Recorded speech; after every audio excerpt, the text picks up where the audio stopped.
Hello, my little TV children. Welcome to another huge recap of your favorite show from the 2000s. Today's show is going to be Bad Girls Club, Season 2 specifically. Before we get started, of course, make sure that you're subscribed because I love making these videos. They're so much fun for me. And also, thank you to everyone who is supporting me on Patreon and also has a membership on YouTube. If you would like to join on YouTube, you get cute little badges, which is just Bimo hatching from his little egg. You don't really see Bimo that much because he's really loud. So if he screams, fear that he might literally destroy my microphone. But shout out to everyone who supports me over there. It means so much. There are 3 tiers. Tier 1, you get early access to all my videos. Tier 2, you get fun little exclusive videos that YouTube would cook me for. Not because of what you think. And then I also have a 3rd tier where I just upload my full reactions to things so that you can watch along. Before you join that one though, I have a master list of everything that's up there just so you know that the show you want to watch with me is there. I have my Sprite Chill Cherry Lime Zero, my Bramble, love this, and I just have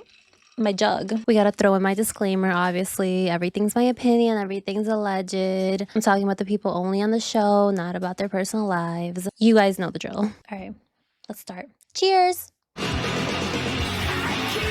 We start off with yet another cold open. They love this on the show. It sets the vibes for the season. This one looks super chaotic. There's so many people involved in this one. Now it's time to meet the girly pops. The first bad girl we meet is Darlene. I have multiple nicknames. Drama Darlene, Drunk Darlene. She is from Austin and she's 24. It sounds like she has some type of drinking problem that we know on the show can only get worse. Next is Tanisha. And then she pops off. What's the point of introducing her? Everyone knows her. She is from Brooklyn. She's 21 here. She was so baby. As you guys know, I too am from New York, but I'm from Long Island.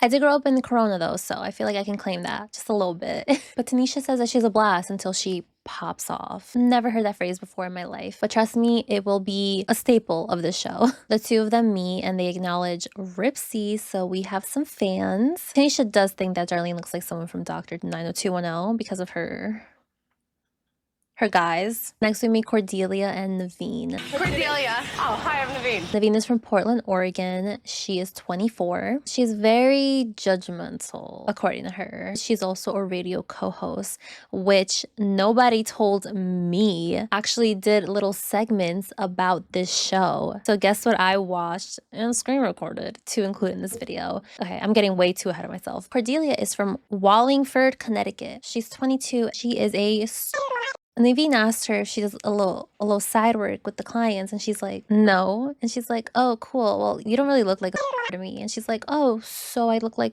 a prostitute. I would love to know in Naveen's head what looks like. Next is, unfortunately, Geneva. She's from Las Vegas. She's 26. Who cares? The 3 of them go up to the hotel rooftop where they meet the other 2 girls. Everybody goes around saying what they do for work. We find out that Darlene is also a dancer. I'm not going to say a million times. She's a dancer and she's a mom. And then we find out that Genevicia is also a mom. She has a 5-year-old girl. They don't explicitly say how old Darlene's daughter is, but she is in 1st grade. I think she's like around 5 or 6. Cordelia reveals that she is engaged and her fiance's name is Taylor. Your engagement is gone. Say bye now. She's here because she wants to see if this is the right choice for her, Taylor. Just never know which Hannah you're gonna get. Next we meet Hannah from Brooklyn. She is 22. Then we meet Lyric. My one-woman army definitely works for me. From Phoenix, Arizona, who says that she barely made it here because she got arrested for stealing. When they're all there, they're just talking about not doing what they did last season, which is just fighting amongst themselves. We'll see. The limo picks them up and they get taken to the mansion. Also, the intro is still the same as last time, but with less animation, so I got a little bit shorter. Still, though, it's not the intro I'm used to. They pick up their rooms. Hannah and Tanisha decide to room together since they're both from Brooklyn, and Tanisha falls.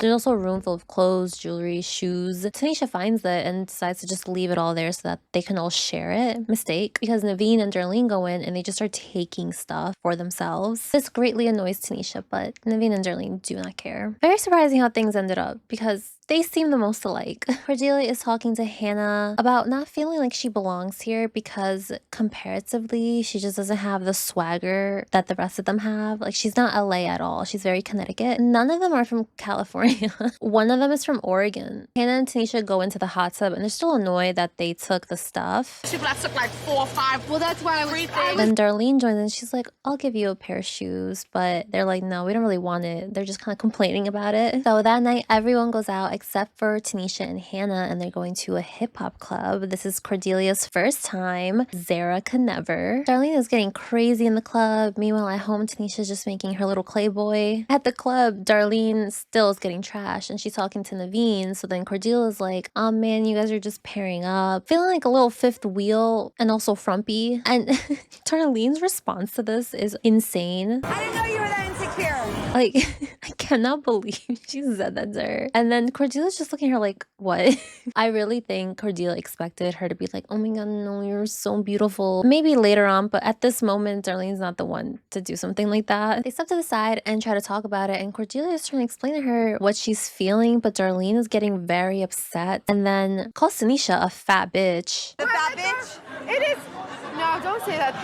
No, I'm gonna say it to her face too. Very combative, very defensive. Cordelia then pushes her a little bit and they just start kind of, you know, pushing back and forth. They're tussling just a little bit. Darlene's mad as fuck that she was touched, and then Cordelia starts crying and goes home. And Darlene calls her... Darlene is a dancer as well, but Darlene be forgetting who she is when she's trashed. Cordelia gets home and she's sobbing, so Tanisha's like, what is wrong? As she's pretending to leave, she tells Tanisha what happened. Tanisha's upset that the jacuzzi convo that they thought they already squashed is getting brought up yet again about the shoes and whatever, even though Cordelia was the one who brought it up, but Tanisha thinks it was Darlene still talking about it. Cordelia was just saying that she's just insecure because she doesn't have the fit, so. The first misunderstanding of many. At the club, though, everyone there takes Darlene's side. Back at home, Cordelia's still crying. Because I have to do twice as well as everyone else. It's not the only thing that Cordelia tells Tanisha. She also tells her that Darlene called her a fat bitch. Dude, because she called you a fat bitch. Tanisha's response is appalled, gobsmacked. The other girls are riding back home and Darlene's so trashed. She's saying that she could whip anybody's ass, including Tanisha, but she's just not the type to hit first. Okay. They finally get home and Darlene sees Tanisha and Hannah sitting down, so she sits down and says, why do you guys seem so mad? And Hannah's like, I'm good. So then Darlene goes, Geneva. but Tanisha asked her, like, what is your problem? And Darlene's like, well, you guys were the ones mad at us. And Naveen is like, yeah, because we took the stuff. But Tanisha said to Hannah, I said to Hannah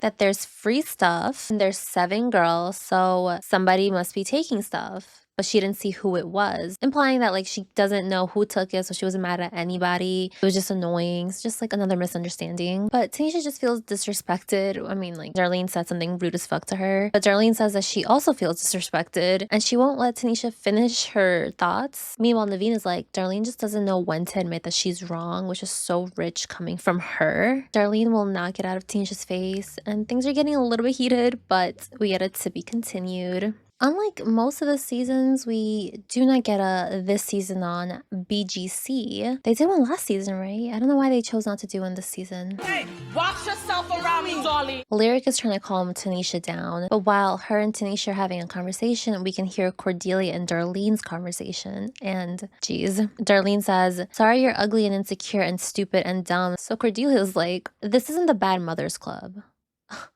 It's episode 2, night 1. But Tanisha gets more hype, so then at this point, Darlene just stops responding. This is probably because, though, in the first episode, Darlene did say that people call her a bad mom, and she just doesn't care. Tanisha's bugging out in the corner of the room, and Darlene just keeps trying to get to her, so they end up taking Tanisha out of the room. She's fat. She's a bitch. Okay. Tanisha says, yeah, she is big. but she's secure and her boyfriend doesn't mind. And then she calls Darlene a no-class bad mom. Yikes. Naveen is trying to get Darlene into bed, but it's not working. And it doesn't get better, I will say that. Meanwhile, Hannah confirms that they are there for 3 months. So last season, 4 months, this season, 3 months. I don't know exactly when, but at a certain point, it's only 2 months. In Cordelia's interview, she admits to telling Tanisha what Darlene said because she wanted her to be mad at Darlene as well. She's very proud to have done that without lifting a finger. So she's a little shady one. We have to be careful about this one. Darlene calls her friend Hector crying,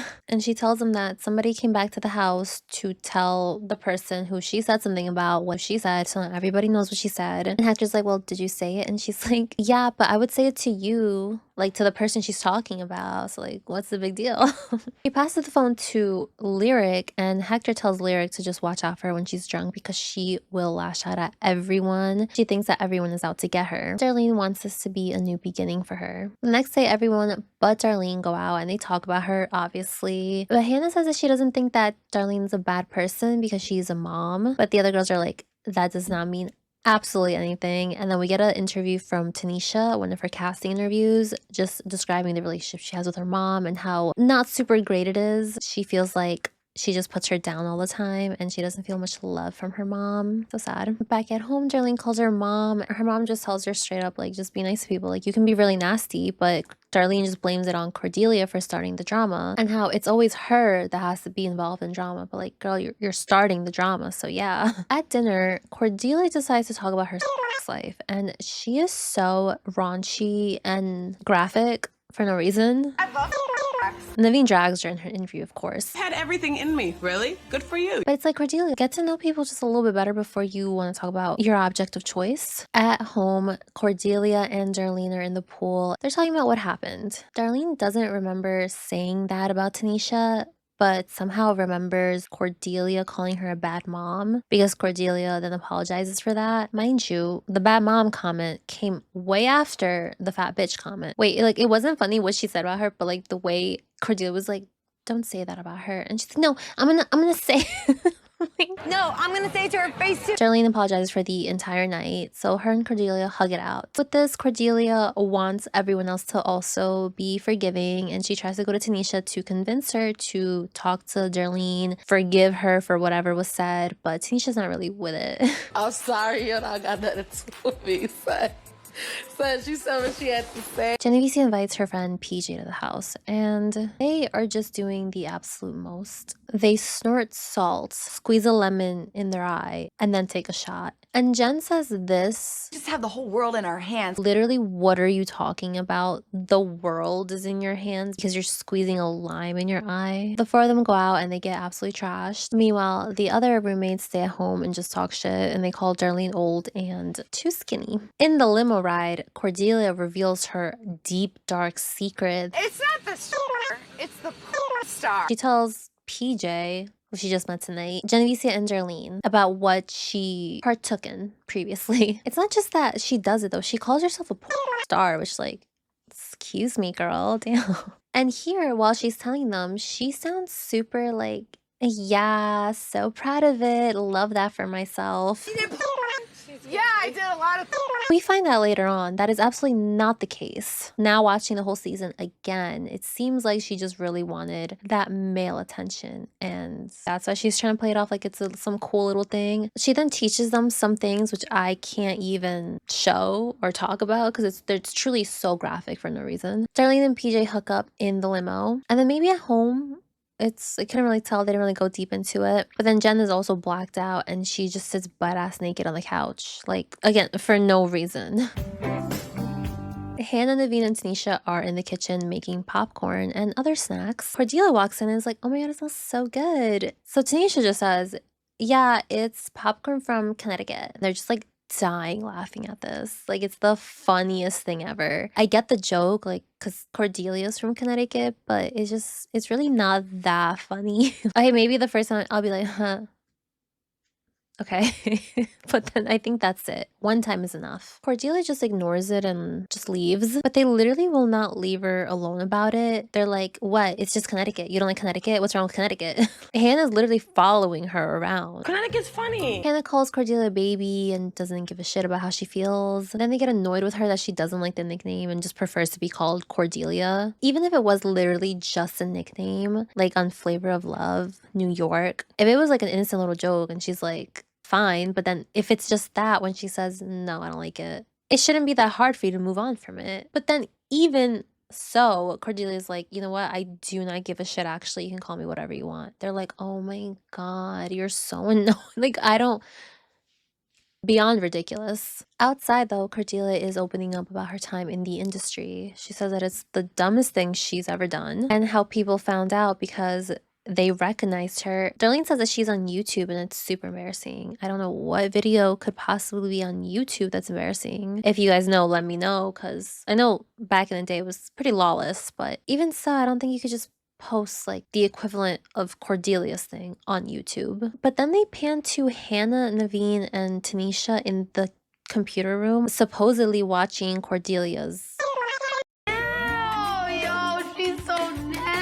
But I just like to point out the fits. They made it a point to show us them making fun of her this entire day. So they have very distinct fits on. Here, they're wearing completely different things. So this is much later on in the season. But here Naveen says, this is not what a respectable woman does. She says that she's not the most respectable person, but You're not gonna see my birth canal in your face ever. she has a thing where she likes to pick on people because she thinks that they deserve it. Like, she thinks because they're both they deserve to be treated horribly, and by her specifically. So we will find out how she reacts when that's done to her later on. Back outside, it's now the same day of the popcorn incident, and now it's Hannah, Naveen, Cordelia, and Darlene, and they convince Cordelia to do a little dance for them. She does it, and her feet are so fucking dirty, guys. I don't think we saw any dirty ass feet season 1, but it's starting. Other things are starting to this season, which I will point out later on, but oh my God, the fucking dirty ass feet, guys. Get slippers, outside slippers, and just wear them outside. Why do you guys need to walk barefoot on dirty ass floors,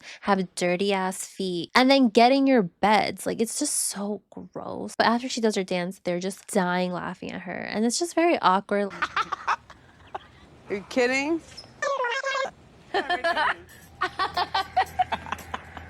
Cordelia's just kind of looking around. Darlene's kind of looking around. They're clearly just making fun of her. Darlene's like, that's mean, and then Cordelia walks away. So it's very just like jumpy. But we get a perfect nickname for these girls from Darlene. Named them the Hyena sisters because they're really loud. She calls them the Hyena sisters because all they do is cackle. And they do. They have loud ass laughs. Inside, Cordelia tells Tanisha that they get on her nerves, but Tanisha doesn't even say a word in response, so I don't think she actually said anything here. Then she goes to Geneva and she tells Geneva about her. She says that her dad for sure knew what was going on, and if he had just said stop, she would have stopped. But he just never cared enough to do that. Back outside with the Hyenas, they're still making fun of Cordelia, but I will give them this one because they're talking about what Cordelia said at dinner. I just love it. I'm not gonna lie, I probably would have cracked a few jokes, or if jokes were cracked in front of me, I would have giggled because it's like, why did you say that? I don't know you like that. You're telling me. Not even just like that you like it. You're like pointing in my face to try it. Try it! Girl. They're like, come on, like, she knows we're joking, but like, she's not even there. She's just overhearing this. And also, it's been at her expense this entire day. This excuse would have been better if she was there and they were like, girl, why the fuck did you say that? And like, they were laughing about it, but they're laughing at her specifically, and also they keep making fun of the fact that she's from Connecticut, and it's like such a drag. Later that night, or just some other night, Cordelia is outside crying to Genevicia. She says that she just always felt so ugly, so made her feel pretty and wanted. And then she met an agent that made her do that. But she says that there was a really bad shoot that caused her to break down, and that's the shoot that keeps making rounds. She cries that she doesn't want to have kids because she doesn't want the other parents to find out. She just is upset that she's never gonna have a normal life after this, which a lot of other stars feel the same way. Cordelia understands that it's a decision that she made and she's gonna have to live with, but clearly it's still a touchy subject. I have some questions. First of all, Genevieve, to make her feel better, is just like, let that shit go. Thanks. I don't understand how it's this traumatizing to her that she is crying about the thought of even having kids. This doesn't seem like a fun experience. So then why in the limo is she like boasting about it and saying it like, well, that's what makes me a bad girl. And also showing them like her tricks. Also, too, you're upset that people are gonna find out. We find out later on that it affected her life in huge ways, that she had to move towns so people would stop recognizing her. You chose to go on national TV and just tell the world. It would be different if she was like, yeah, I'm here because I just want to tell my story. Everyone has such a negative opinion on me because of my past, and I just really just want to move forward from that. Something like that. No, at a later point in the season, she actually is upset that other people find out, which we'll talk about more later on. But like, what was the purpose of coming on to this show with that if that's not something you want to talk about? Sometime later, Cordelia gets on the phone with her fiance, and it's just a dry ass conversation. Like, she's just not into it. Taylor's not into it. Today was just peachy and lovely. Are you asleep? Do you even care? It seems like a dry ass relationship. The next day, they're still making fun of Cordelia from being from Connecticut, supposedly, but Yeah, whatever. I mean, I just don't like it. I hate that place. you can't even see what they're saying. So I doubt that this was even what they were talking about. Cordelia is like, they're the first to use their secrets against you. And like, girl, this is why we don't tell people we just met our deepest, darkest secrets. I don't even know what secret she's talking about here, because they're just making fun of her for being from Connecticut. They're not using your secrets against you at this point. Bad editing choice. I'm sure she was talking about something else. You guys be way too messy. Like, you guys need to clean it up. Outside with Lyric, Jen, Cordelia, and Darlene, Lyric is like, real bitches talk in your face and bust you in your. You're gonna say something, say it directly to my face. and I wish Cordelia said this to them. We then see Naveen with Darlene, and she's telling her not to go blonde because she will look like a streetwalker. Darlene laughs it off. This is how Naveen opens up to people, just by making fun of them. And at the very least here, she is being playful to Darlene as opposed to just talking about her while she's in the room to other people and laughing about her. Naveen actually decides to open up to Darlene about her man, which is something she never does because she hates people who openly talk about themselves. Naveen tells her that she has been emailing, calling, and she has not gotten any type of response back. Darlene's like, yeah, he's for sure gonna cheat on you, if he hasn't already. They've been there for like 2 days. But I will say, everyone watching, men who don't cheat exist. I found one, and you can find one too. Don't lose hope. Cordelia gets home and shows Naveen the book that she got. And in her interview, she's like, I was always the bad girl. Being the bad girl is just more fun. And that's why I'm just like, 3 question marks. Like, what? She's like, I'm so bad. I'm actually the baddest because of what I did. I get it. You can talk about your own trauma, but you are confusing me, girl. Do you want me to call you the baddest because you did, or do you not want the even brought up because you're traumatized by it? They start making fun of the thing yet again. Let's just look at the fits. Since it's dark out now, they're wearing the same thing. I'm gonna say that this just all happened in one day. Cordelia came home from the bookstore with her little book. She's wearing this outfit and it's light out. But then when she's outside crying, she's wearing the same outfit and it's dark out. And Darlene is also wearing her pajamas still. They're making it seem like they're making fun of Cordelia for days about the that she said and also about her backstory. But in reality, it's the same day and they're just making fun of the Connecticut thing and the thing that probably happened the night before. Regardless though, what they're doing in this one specific day is just such a drag. Like, they're at the window cackling still.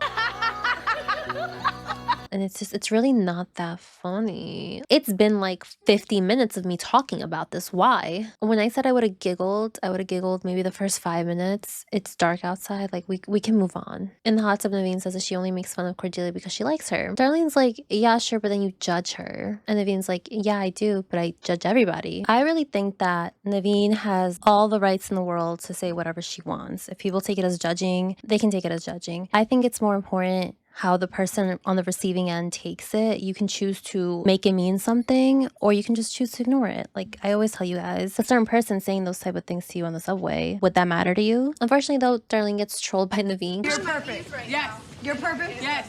Perfect. No one's perfect. I am. Naveen's sense of humor is very dry and sarcastic. Cordelia is like, you guys are just condescending about what me and Darlene do. So right now it's Hannah Naveen versus Cordelia and Darlene. Darlene decides to stand up for Cordelia and is pointing in Naveen's face. Darlene throws her pizza at her. No, like that.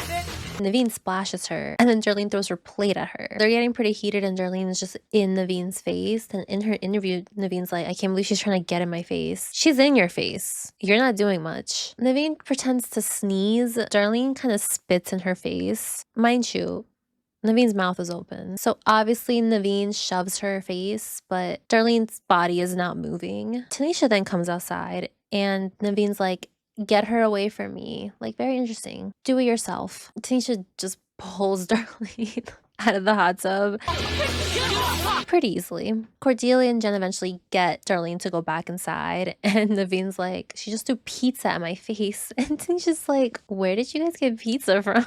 Hey, hold on. Where y'all got pizza from? I love this line. It's so funny. But Naveen has some words for Darlene.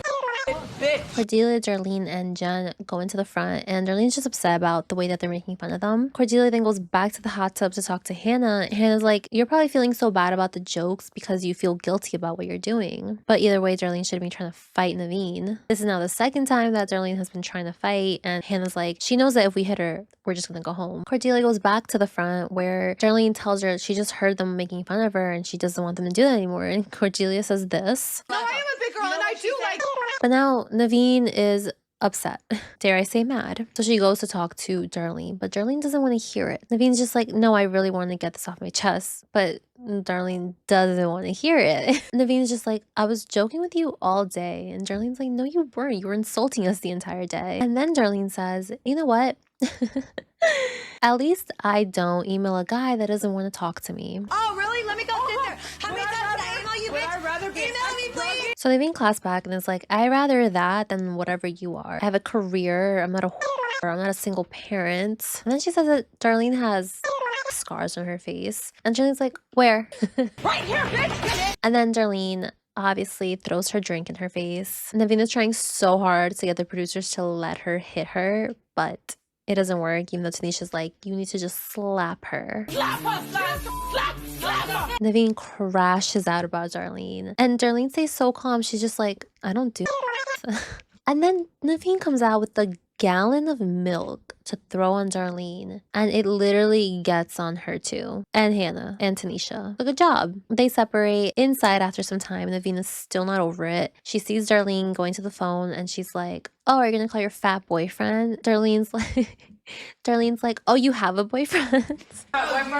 Yes, actually I do, but So then in her interview, Naveen's like, that's crazy that I opened up to Darlene and she just used it against me. Girl, what? I don't think Cordelia should have, but she did open up in a way. I mean, she said she hates Connecticut. She loves it. And you used it against her the entire day. Let's use Naveen's own words against her. What I make fun of you is what you tell me. Okay, so you told Darlene something, so she's gonna make fun of you because you told her. See how that works? Both ways. Naveen is fully crashing out in the doorway while Darlene's just laughing. And Naveen's insults are so corny and lame. you have a body of a 5-year-old Asian boy with plastic silicones on your breast, you dumb bitch. You're a fake, ugly bitch. Grow up. She fights like a middle schooler. And Alicia is with Darlene and tells her that she can sleep in her room, but that she's going to be cool with both sides. In her interview, though, she says that Darlene does get really drunk and runs her mouth, so obviously it's going to be a problem. Naveen enters the makeup room where Darlene is getting ready and is upset in her interview that Darlene hasn't apologized to her. So because of this, Naveen is just going to keep going at Darlene. Got milk? Huh? No matter how much some makeup people put on, they're still ugly. And then calls her an ugly bitch as she leaves. Very correctly, Darlene in her interview says that Naveen makes fun of everybody else, but the second someone makes fun of her, she can't handle it. Slut. Everyone goes out to do some shopping. What a time. Lyric, though, leaves the group and meets up with this guy. She starts spitting some bars to show him that she has skills. And they go inside his store called Fathead Apparel. This guy is Ty, the president of Fathead Records. So obviously this was just a planned meetup by the producers. I try to find literally anything on this guy, just some old YouTube videos, and in the comments they're like, isn't this that guy that was mad we were with Lyric? What a legacy. But I think it's because Fathead, the giant posters of people's heads came out. I kind of just shifted that Fathead label to that as opposed to his like little record and apparel company. Meanwhile though, the other girls are waiting for Lyric because she hasn't been seen in a fat ass minute. And then when they finally find her, Tanisha's so worried about her, but Lyric couldn't give less of a fuck. I'm right in front of myself. Later that night, we hear some devastating news from Lyric. Trigger warning for assault. Lyric opens up about not trusting men because her two supposed father figures betrayed her. Her biological father abandoned her, and her stepdad her. Obviously very sad, and it's even sadder because it becomes relevant a little bit later on, which I wish it didn't have to be. The next day it's Tanisha's birthday. Her birthday is in August, so 3 months: August, September, October, November. So they planned an outing to a gun range. Tanisha tells Lyric about it, and Lyric's like, I have something to do, but wait for me until 4. If I'm back by 4, I'll go. And Tanisha's like, okay, so then if you're not back by 4, we're gonna leave you. I'm there. All right. That's fine. Meanwhile, the Hyenas are making fun of Darlene for sleeping so long. Naveen says it's because she's like, needs to recuperate. I still sleep 12 hours a day, sometimes on the weekends, so they would literally hate me. The reason why Lyric wasn't sure she was going to make it to Tanisha's birthday thing is because she's meeting with Ty at his store. She's there to show him her portfolio and her music. As she's spitting one singular bar, he's holding her hand and rubbing it. So gross. Talk a little bit. But meanwhile, Darlene and Cordelia are talking about their issues with the Hyenas, and they make a note that Tanisha didn't seem that mean-spirited until she got with the other two because she wants to belong to some sort of clique. Wild allegations to get from the very start. Back to Ty and Lyric. Lyric is like drafting some sort of agreement via marker and notebook about Ty being her manager, and he's like, yeah, manager. My man. Ager. He's flirting with her, he's touching her, it's so gross. And then he smacks her ass. I feel so bad for Lyric. She seems uncomfortable, but she wants this so bad that she's willing to just put up with it. Because if she doesn't, there goes her chance. Then some other day, she's wearing a completely different outfit, but she goes into the studio with one of Ty's partners, Scooby, and she just records a little bit. Artist, lyrically. Back at home, it's the same day as the Connecticut popcorn thing, and now the Hyenas are making fun of Lyric's rhymes. Slash Khalees slash Miss Lyricist, cause yeah, to my sisters. But this told me, okay, so Lyric has been doing this for a few days now. So now it's 3 separate occasions that she's gone there. That just means we're probably ahead, like maybe only like 3 days at most. But they have been just mixing every single storyline to make it seem like we've been here for like, what, 2 weeks now? Obviously, I could have told you that. They would mix up the storylines to make it seem like something it's not. So now it's time for Tanisha's birthday. And she is upset because Lyric hasn't called to tell her if she's coming. And it's 4:30 now. But we saw the conversation. She explicitly said, if you're not back by 4, we're gonna leave you. So now why all the dramatics about her not calling you? Tanisha tells Cordelia, like, are you gonna come or not? And Cordelia's like, no, I was only gonna go if Lyric goes. And that's because she didn't want it to be all of them versus her. But then they're like, no, we're all cool with you. But Naveen's like, I'm only not cool with her, pointing to Darlene. And on the phone, Darlene's like, I'm gonna try to be the bigger person this time. So Naveen has a problem with Darlene, and Tanisha had a problem with Darlene. Hannah's the only one that's like, in the middle. At the gun range, they ask them what target they want, and Tanisha's like, which one looks the most like Darlene? It's fucking crazy. But Tanisha has really good aim. Look, you got him in the head. I got him in the head, son. Once again, trigger warning because this interaction is very uncomfortable. Ty and Lyric are in his store still, and they're kind of being flirty at first. Like, Lyric is taking off her shorts, not her underwear, just her shorts, like telling him to kiss her ass. And then he lays her down on the bench and is being very sexual, telling her that he's her doctor. It's starting to get too much, so Lyric is like, get the fuck off of me, and pushes him away. So now Ty is angry. He yells at her to take off her shoes from the bench. You just do that too. Your shoe touches the bottom of the floor.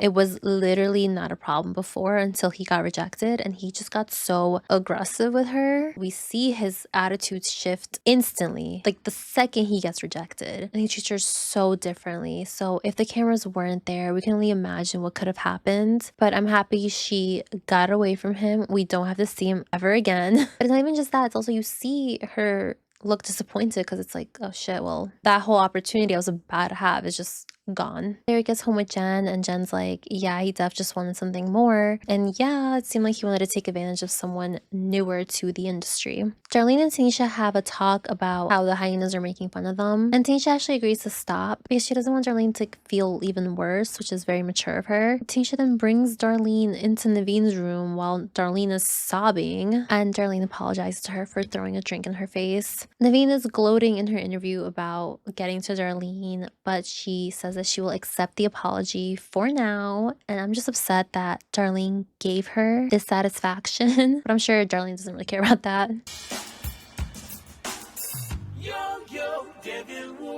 All the girls go out except for Cordelia. She stays home and she talks to her friend from back home and tells her that she's been hanging out with Darlene and Jen. And the friend is like, that's so weird because when you first got there, it was the complete opposite. You were so cool with Tanisha and didn't like Darlene. While they're out, Tanisha is not feeling this place and she's feeling staticky. So when someone doesn't immediately get out of her way, they start arguing, and Tanisha pushes the shit out of her. Naveen was there and was trying to stop Tanisha. Hyena was also there and didn't try to stop Tanisha. So Tanisha feels some type of way. She thinks Hannah should have popped off with her. Hannah just didn't want to get involved and felt like she doesn't have to get involved.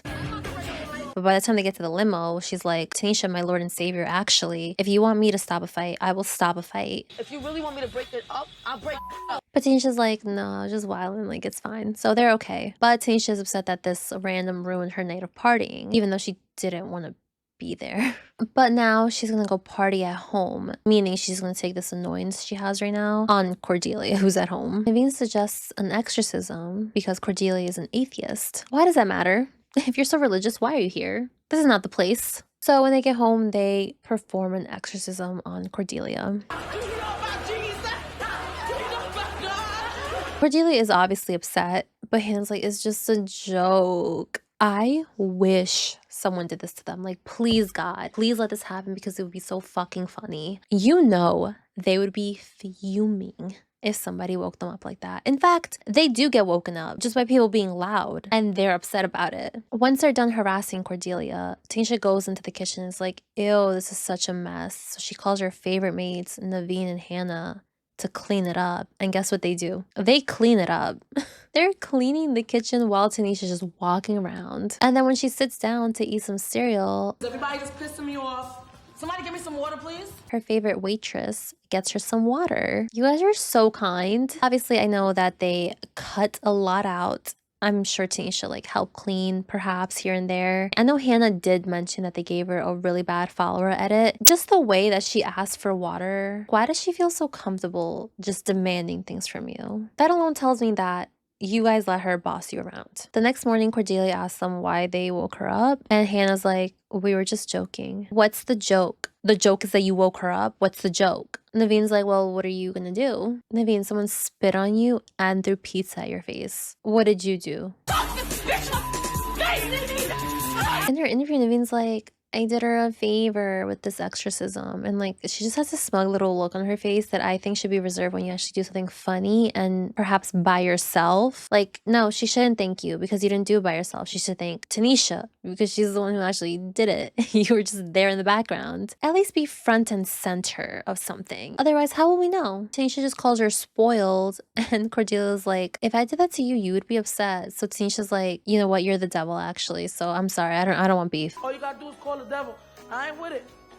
I know I ain't. I'm sorry, y'all. The next day, Darlene and Cordelia are talking about how rude the Hyena sisters are, and they are. And then Cordelia just lets Tanisha know that she's gonna go get food with Darlene, and Tanisha's like, don't make her pay. Cordelia tells her to mind her business, and this does not go well. Tanisha's like, no, it is my business. I'm making it my business, that's why. Basically, she thinks that Cordelia's a bum who should be paying for her own thing. So in her head, she's like, Darlene isn't going to tell her to pay for her own shit. I'm going to tell her to pay for her own shit. And I don't know. If I'm cool with somebody and I'm like, no, don't worry about it, I'll pay for it. If you want to get the next one, sure. If you don't, that's fine too. But this made me wonder, like, what made Tanisha so confident that she should say this? Like, did Darlene complain about this one time? Was it more than once? Or was Tanisha just trying to be petty? But Tanisha just keeps telling Cordelia to pop off. Pop off. What? I'm just. Pop off. You know what? Pop off. See, this is Pop rude. off. This is Pop rude. off. Pop off. So Cordelia says, oh, hey, yeah, you win. You're so much louder than me. This gets Tanisha's so angry. She marches over to Cordelia, and thankfully for Cordelia, Tanisha's guards are there to stop her. Hannah is so desperate to prove that she's going to be there for Tanisha from now on, that she's in a towel holding her back with one hand. So this is the scene. Cordelia is sitting on the couch while Naveen and Hannah are in between her and Tanisha. And Naveen is telling Cordelia that Naveen is in the middle of waxing her eyebrows, so have some respect. Mind you, Cordelia walked away already. Tanisha followed her. And Tanisha's the one sitting there telling her to do something and trying to squirt lotion on Cordelia. Tanisha's like pushing Cordelia's purse, so Cordelia just walks away again. And Tanisha follows her again. Tanisha tells Cordelia that she's just mad rude. And Cordelia's like, no, like, you're rude. And then Naveen's telling Cordelia to settle down. Pop off, son. This really just ends with Tanisha making fun of Cordelia again. Making sense. Why, dude? Why you so like that? They leave to dinner though, and so now it's the Hyena sisters at home, and Tanisha's just like, Cordelia's rude because she told me to mind my business. But at the same time, she just kept saying pop off, and Cordelia couldn't get a single word in. Truly, Tanisha being funny at times saves her for me, because if she wasn't funny, oh my god, I think it would be just kiki to me. While they're out, it's Darlene, Cordelia, Jen, and Lyric. And Jen invites her friend Scott. Cordelia immediately takes a liking to him, and Jen gives her blessing to Scott. Cordelia's like, yeah, sure, even though she's engaged. At home, the Hyenas are talking about cheating and how they don't understand it. Interesting, because then we go back to the club and Cordelia is taking off her engagement ring and asking Scott for a kiss on the cheek. She asks him to come back to the house and they make out a little. Like, damn, were the sparks that crazy already? At home, Scott does in fact come through, and the Hyena sisters take 0 seconds to make fun of this. They're like, oh wow, I'm not surprised. So then Cordelia's like, you can fuck off. And oh my god, God forbid she stands up for herself. So Tanisha gets in Cordelia's face and is like, don't disrespect me. Very rich coming from her when she just called her a thought using many more words. Naveen didn't waste a second to be there for Tanisha, but if Tanisha yelled at me like that, I would move. But you know, if Naveen moves, she's gonna be mad at Naveen. Scott ends up leaving, so now it's just Cordelia in the kitchen with her dirty ass feet sitting on the counter, and she is calling them out. She's like, come through, fight me, here's your ticket home. Tanisha does in fact come through, and they're both just like, yeah, hit me, I'll give you money to hit me. No, just hit me for free. Like, it's just, they're both trying to egg each other on to hit each other. Cordelia stands up to all three of them. Like, she's by herself, she doesn't give a fuck. I was so proud of her. Then Cordelia takes it too far. Again, somebody who told Darlene not to call Tanisha fat the first episode. The fat bitch? It is. No, don't say that. Someone who has been called a for doing. I just think there's like a plethora of words you could have used besides ghetto. I just don't like when people say ghetto like an insult, because it's always to like a specific group of people, and it's always said in a way like you think you're better than them, and it's like, for what? Because of the way that they talk. That's it? That's all you have? Like, it's just so fucking dumb. I hate it. So Cordelia, boo. But they just scream at each other, and Tanisha ends up going to bed. Cordelia calls her fiance Taylor and is like, can you please come out here? I need you. Taylor's like, I can't afford to just drop everything and get a plane ticket and go. And then Cordelia gets a little snappy and is like, did I just wake you up or something? But Taylor's like, you don't ask me about my day. Like, you always want to just talk about yourself. So Cordelia's like, oh my god, you're so right. How are the dust bunnies at the apartment? But the next day, Naveen is taking Tanisha to the hospital because she has laryngitis. Also noting that Tanisha does not have her license, so that's why she can never drive. That's why everyone always drives her around. We start off in the kitchen and Tanisha's complaining about how dirty the other girls are because there's just a tray of macaroni that was left out in the open and spoiled. So Tanisha, being hyperbolic, is like, The macaroni, guys. Eat it.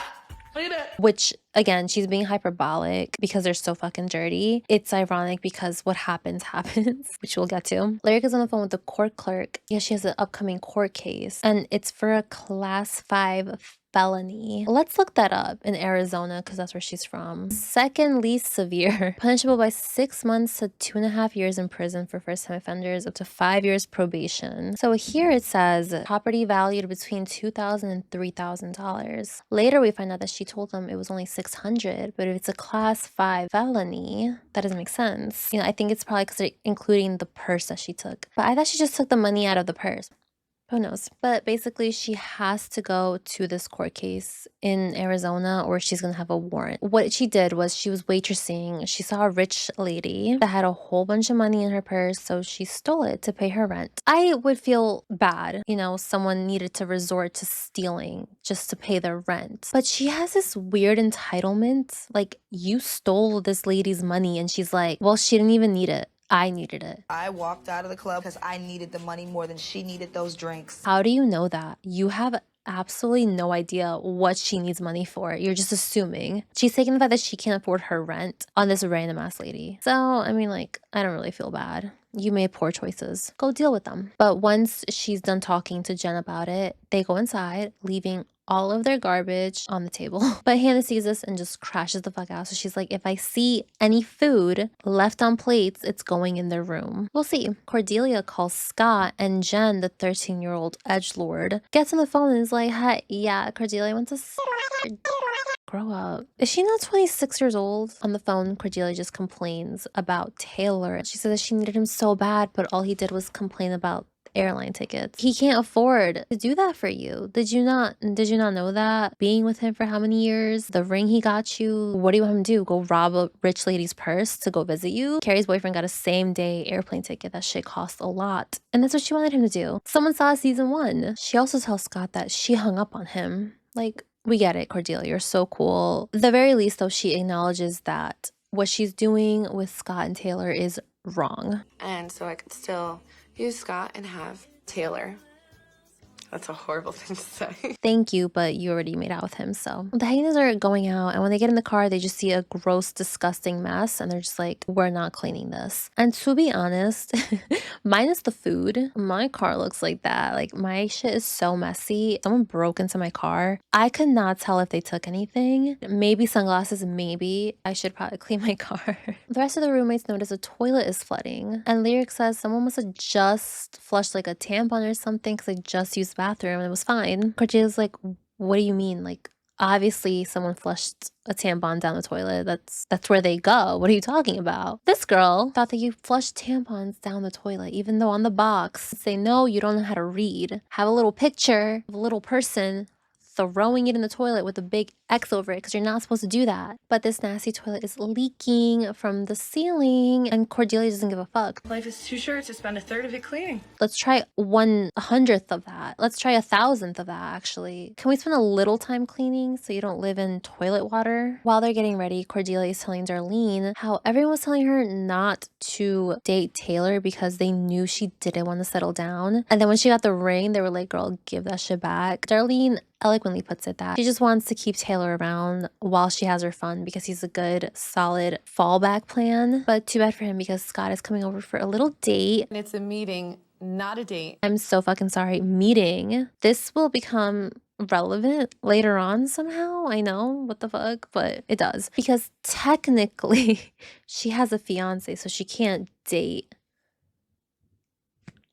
Baby, you already made out with him. That line has been crossed. At the meeting, they're just pounding back shots. And I love doing this at my meetings, actually. I do this all the time. Scott is telling her how whack he used to be until he was a junior in college. And then all of a sudden, all these freshman girls were just obsessed with him. Who in my audience watches Tell Me Lies? Because I could have swore somebody did that too on the show. Cordelia's like, that's super cool. So what's your body count? What's your number? What? This is actually the first question I ask at my meetings. Scott is a little embarrassed about his triple-digit body count.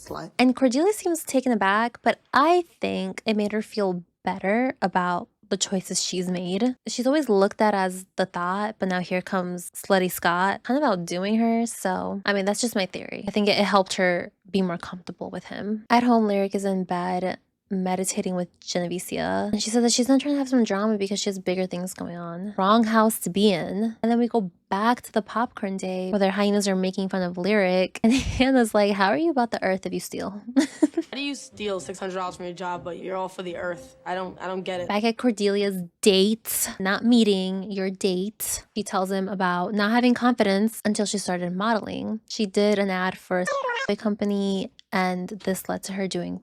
She says that it's a lot of money and they're promised the world. These people tell these girls that they're gonna be stars, but that no one's gonna find out, which is a contradiction, but that just shows how naive these girls are. They're so blinded by this fame that you're promising them that they're completely not realizing for them to be famous, they would have to be known. So this idea that it's gonna be discreet, no one's gonna find out, doesn't make any sense if you're promising them the world. Also, I hate when she talks about it like it's nothing because it sounds like she's glamorizing it. Like, yeah, I'm the baddest because I did this. And like young girls are watching. You specifically said that that agent targeted you because you were young and naive. And that's what they do to young and naive girls is feed them this fantasy. So why are you talking about it positively at all, actually? Then she says it wasn't even really the point. It was mostly the that kind of ruined everything. I don't think this gets discussed any further. Then Cordelia looks at Scott and she's like, wait, are you good? And yeah, girl, I think Scott with the 100 to 999 bodies is perfectly fine. I'm just kidding, obviously, but like he is super chill about it. And he's like, I'm not gonna tell you whether it's right or wrong. It's just life, which I know alone is super basic and not super groundbreaking. I think for Cordelia, someone who struggles with men in her life, I think this just meant so much to her because it's a guy she just met who isn't being the worst about this. And a lot of people in her life have been, because she mentions earlier that she hates dating because she knows she's gonna have to bring it up and then they get weird on her and things end and she has to go through the same cycle over and over again. But now she's dating and she tells this guy and this guy is perfectly fine with it. In fact, he's like, you don't have to feel horrible about it. You can just move on from it. You don't have to keep beating yourself up about it. That's just my theory, but I think it really touched her. But again, she has a fiance who knows about it and asked her to marry him. So maybe it's because she always thinks that it's just like one guy out there that might like her. Now she found another one that still likes her. She just wanted more. And here we are. Oh my God, let's open this one.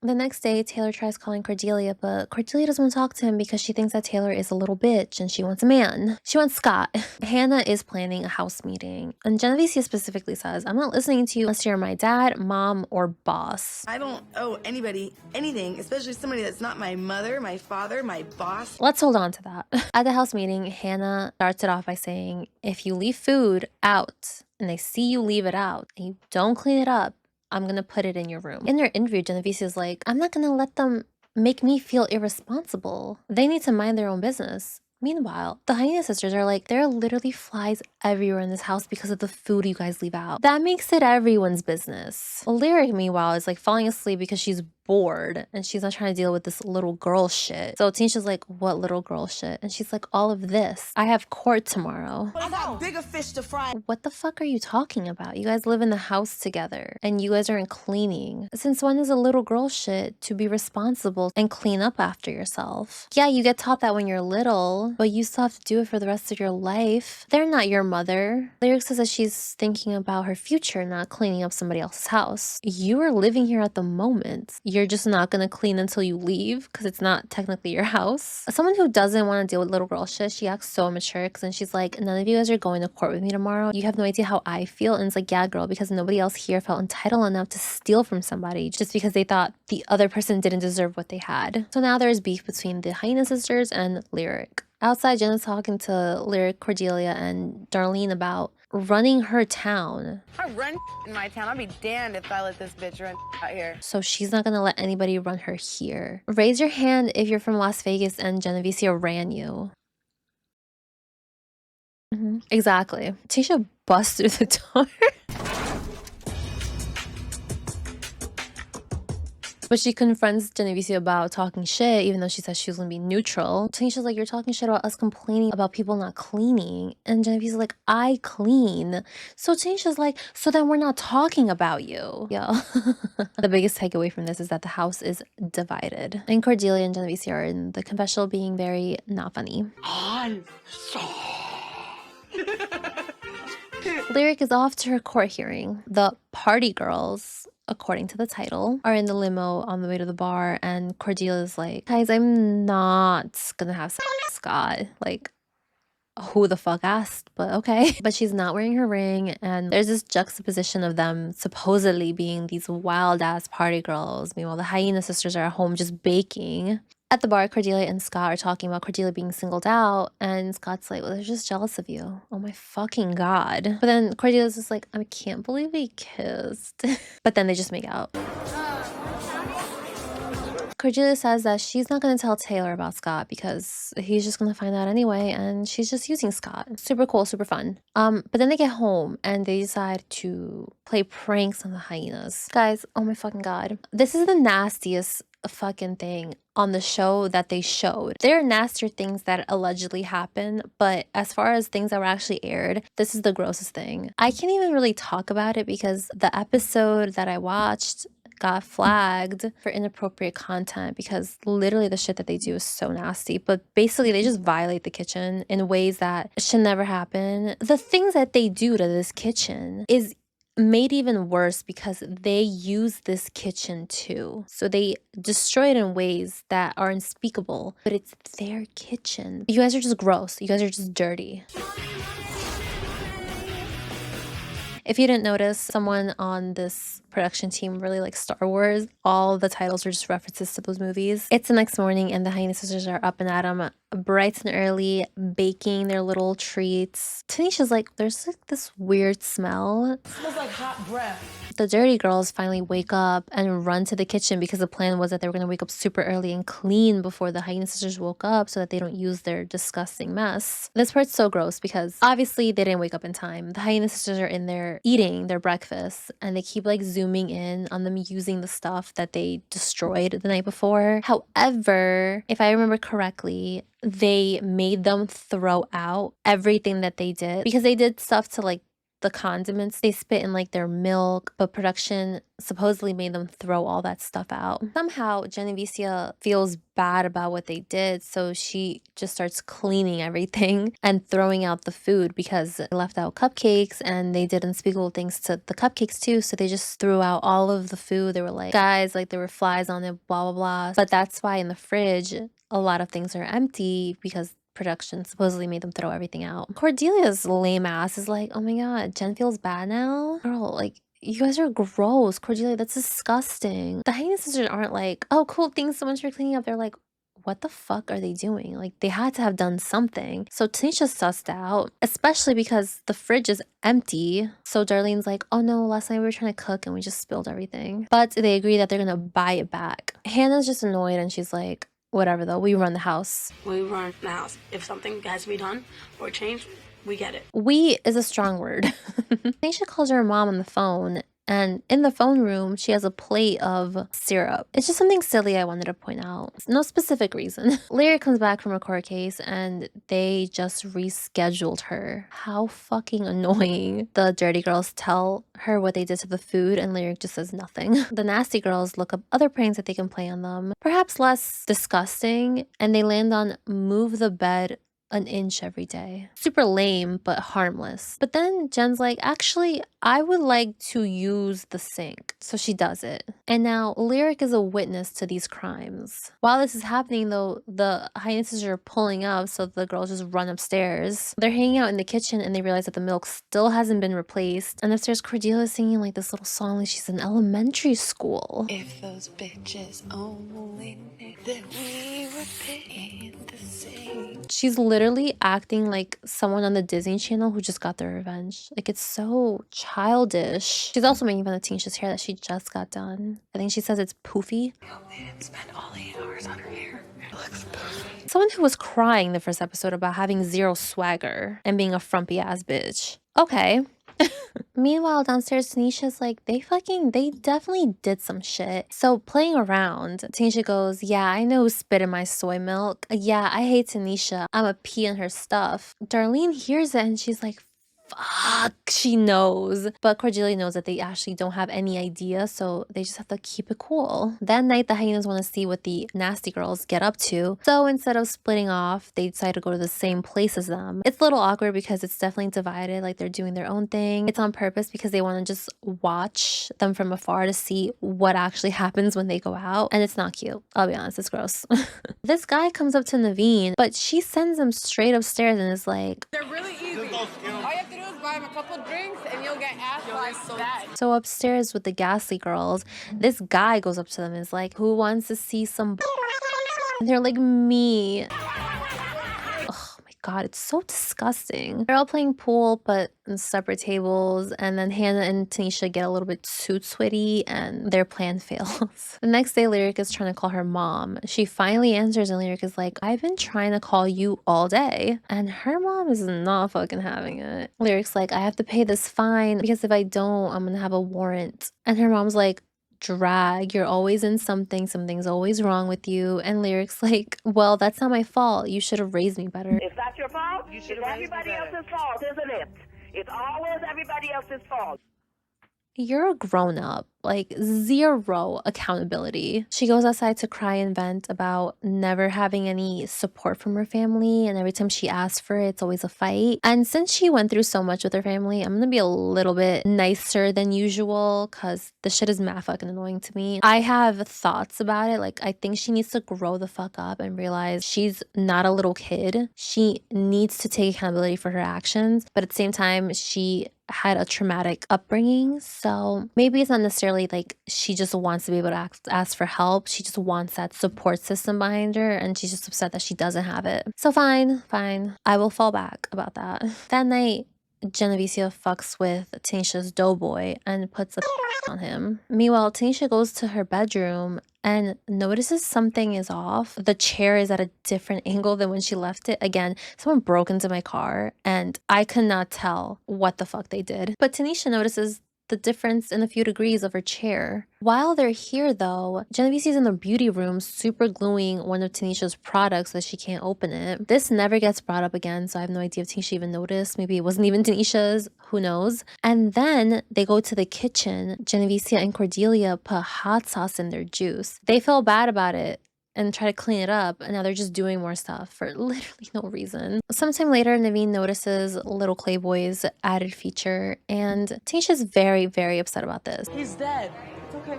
Naveen, his eyes are gone. He don't have no eyes. Where's his arm? Lyric is like, why the fuck are you that mad about this stupid ass shit? And she says that somebody definitely damaged her as a child for her to be acting like this. And it's like, girl, we can't be upset about Little Clay Boy getting mutilated because that means that we were damaged as children. No one owns up to messing up Little Clay Boy. But of course, in her confessional, Genevieve is like, yeah, we messed it up. What are you gonna do about it? We took the mother legs off your stupid clay doll. So what? I mean, she doesn't know. So I guess let her know and we can find out. Lyric invites some guys over. Women seem to have more deception in them, but men seem to just let things go, you know, and they're just like so cool. Your other friends in the house are women. I don't know if you noticed. Genevieve, Cordelia, Darlene, Lyric, and the guys are outside and they're being mad fucking weird. Naveen and Hannah are like, you guys are mad loud. Can you guys keep it down, please? They don't listen. So Tanisha comes down and is like, you guys are loud. Can you at least go to the living room? Guys, 3 people who went to go wake up Cordelia just for funsies. Me personally, I would have been like, it's a joke, guys. It's just a joke. I don't even like defending the side because they're so fucking disgusting. But then also, like, the Hyena sisters aren't, like, the nicest. I'm stuck. Where do I go? Then one of Lyric's friends, guess, whatever, says he wants a shower of sorts. And then Jen just takes off her pants and goes to do it. She's laying on the floor waiting for it. Supposedly Jen can't actually do it. I have a feeling that they just threw that in there because are you gonna film it? No, so then what's the point? The next morning, Tanisha's in the phone room and sees that the phone is sticky. This has syrup all over. Look, Who did that to the phone? This gets her so mad because they're so dirty, and they are. They really are. However, as I pointed out earlier, Tanisha was in there eating something with syrup. So I just had a wild theory. Like, honestly, funny theory. She's the one who accidentally got syrup on the phone the other day when she was eating whatever she was eating. And then when she comes back to it, because the rest of them are so nasty, she just assumed it was them. I just thought that would be such a funny little twist on this iconic moment. But then she gets her pans and just causes chaos. Get up! Get the hell out! Get out! Get out! Clean up!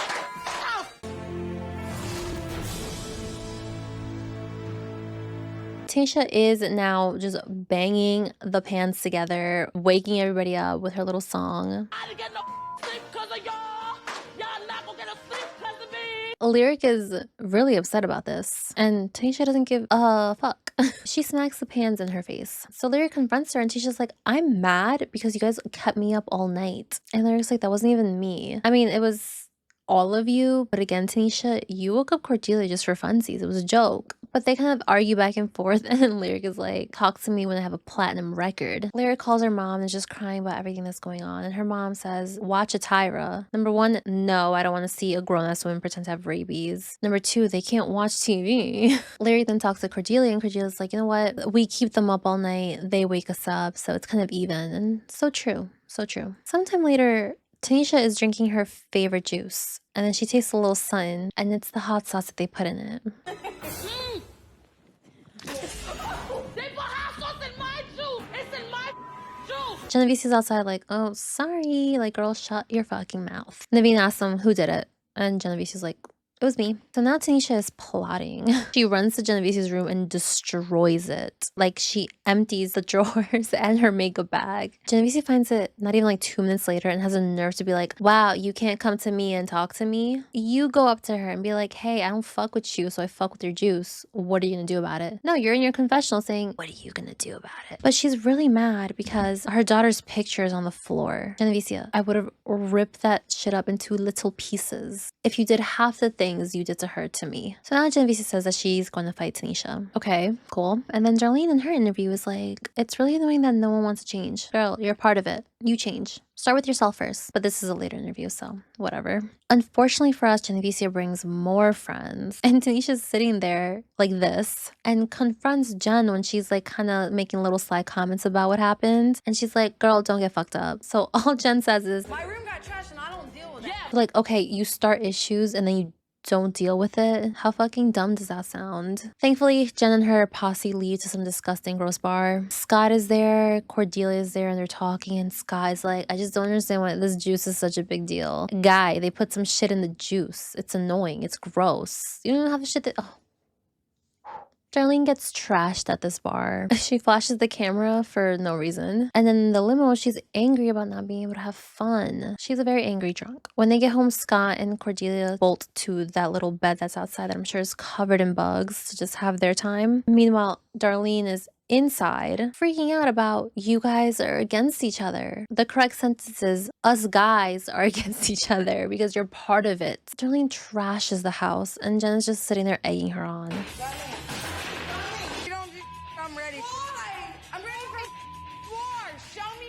Darlene is so loud, obviously, that the hyenas wake up. Once they're all up, Genevieve is like, oh my god, Darlene, like, what are you doing?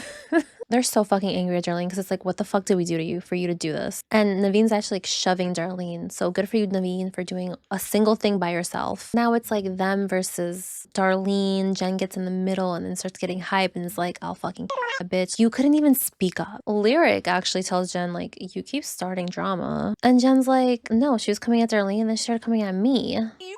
I'm gonna take that? You keep saying that you're not gonna take it, but like you do. You take it every single time. Lyric doesn't care anymore, so she's like, you know what, whatever, just keep me out of it. So then Genevieve on her Cordelia shit is like, oh my god, like you're a good girl now. I mean, does she really like them? Not really, but she didn't participate in the nasty ass shit you did. So I mean, I don't see her as any different. Genevieve then calls Tanisha fat bitch. I don't give a this wannabe Jamaican bitch. Lyric hears this and is like, Genevicia is my friend, but I'm ready to snatch her ass up. Personally, if someone's using those terms that literally affect me against someone else who is like me, I'm not gonna be their friend anymore because you're telling me how you feel about my kind of people. I don't know how somebody could see their friend treat their people like that and then be okay with it, because as long as you're not treating me like that, do you know what I mean? But at the same time, that's just how I would react. I don't think it's really my place to tell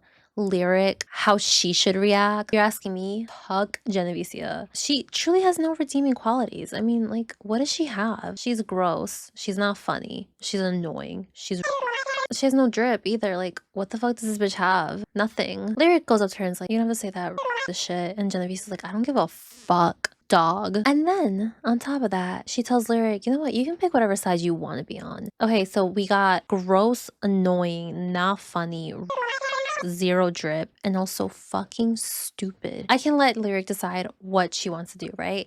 But like, how are you, the one who's saying these things, expecting her, a black woman, to be okay with you saying it to the point where you get upset that she isn't immediately on your side? You're upset at the thought of her not being on your side, even though you just said that. So I found this interview, and thank God I found it and watched it and screen recorded it, because they deleted it. I wonder why. Genuinely, why'd you guys delete this? I got such bad vibes from especially the one here. This other one, let her say whatever and just agreed with whatever she said. Lyric says that he loves Genevicia, and when they ask her, okay, but like, she kind of said something crazy, no? And she's like, I've been around so many white people, that's just how they are. Oh, and she also swears on her life that Genevicia comes from like money.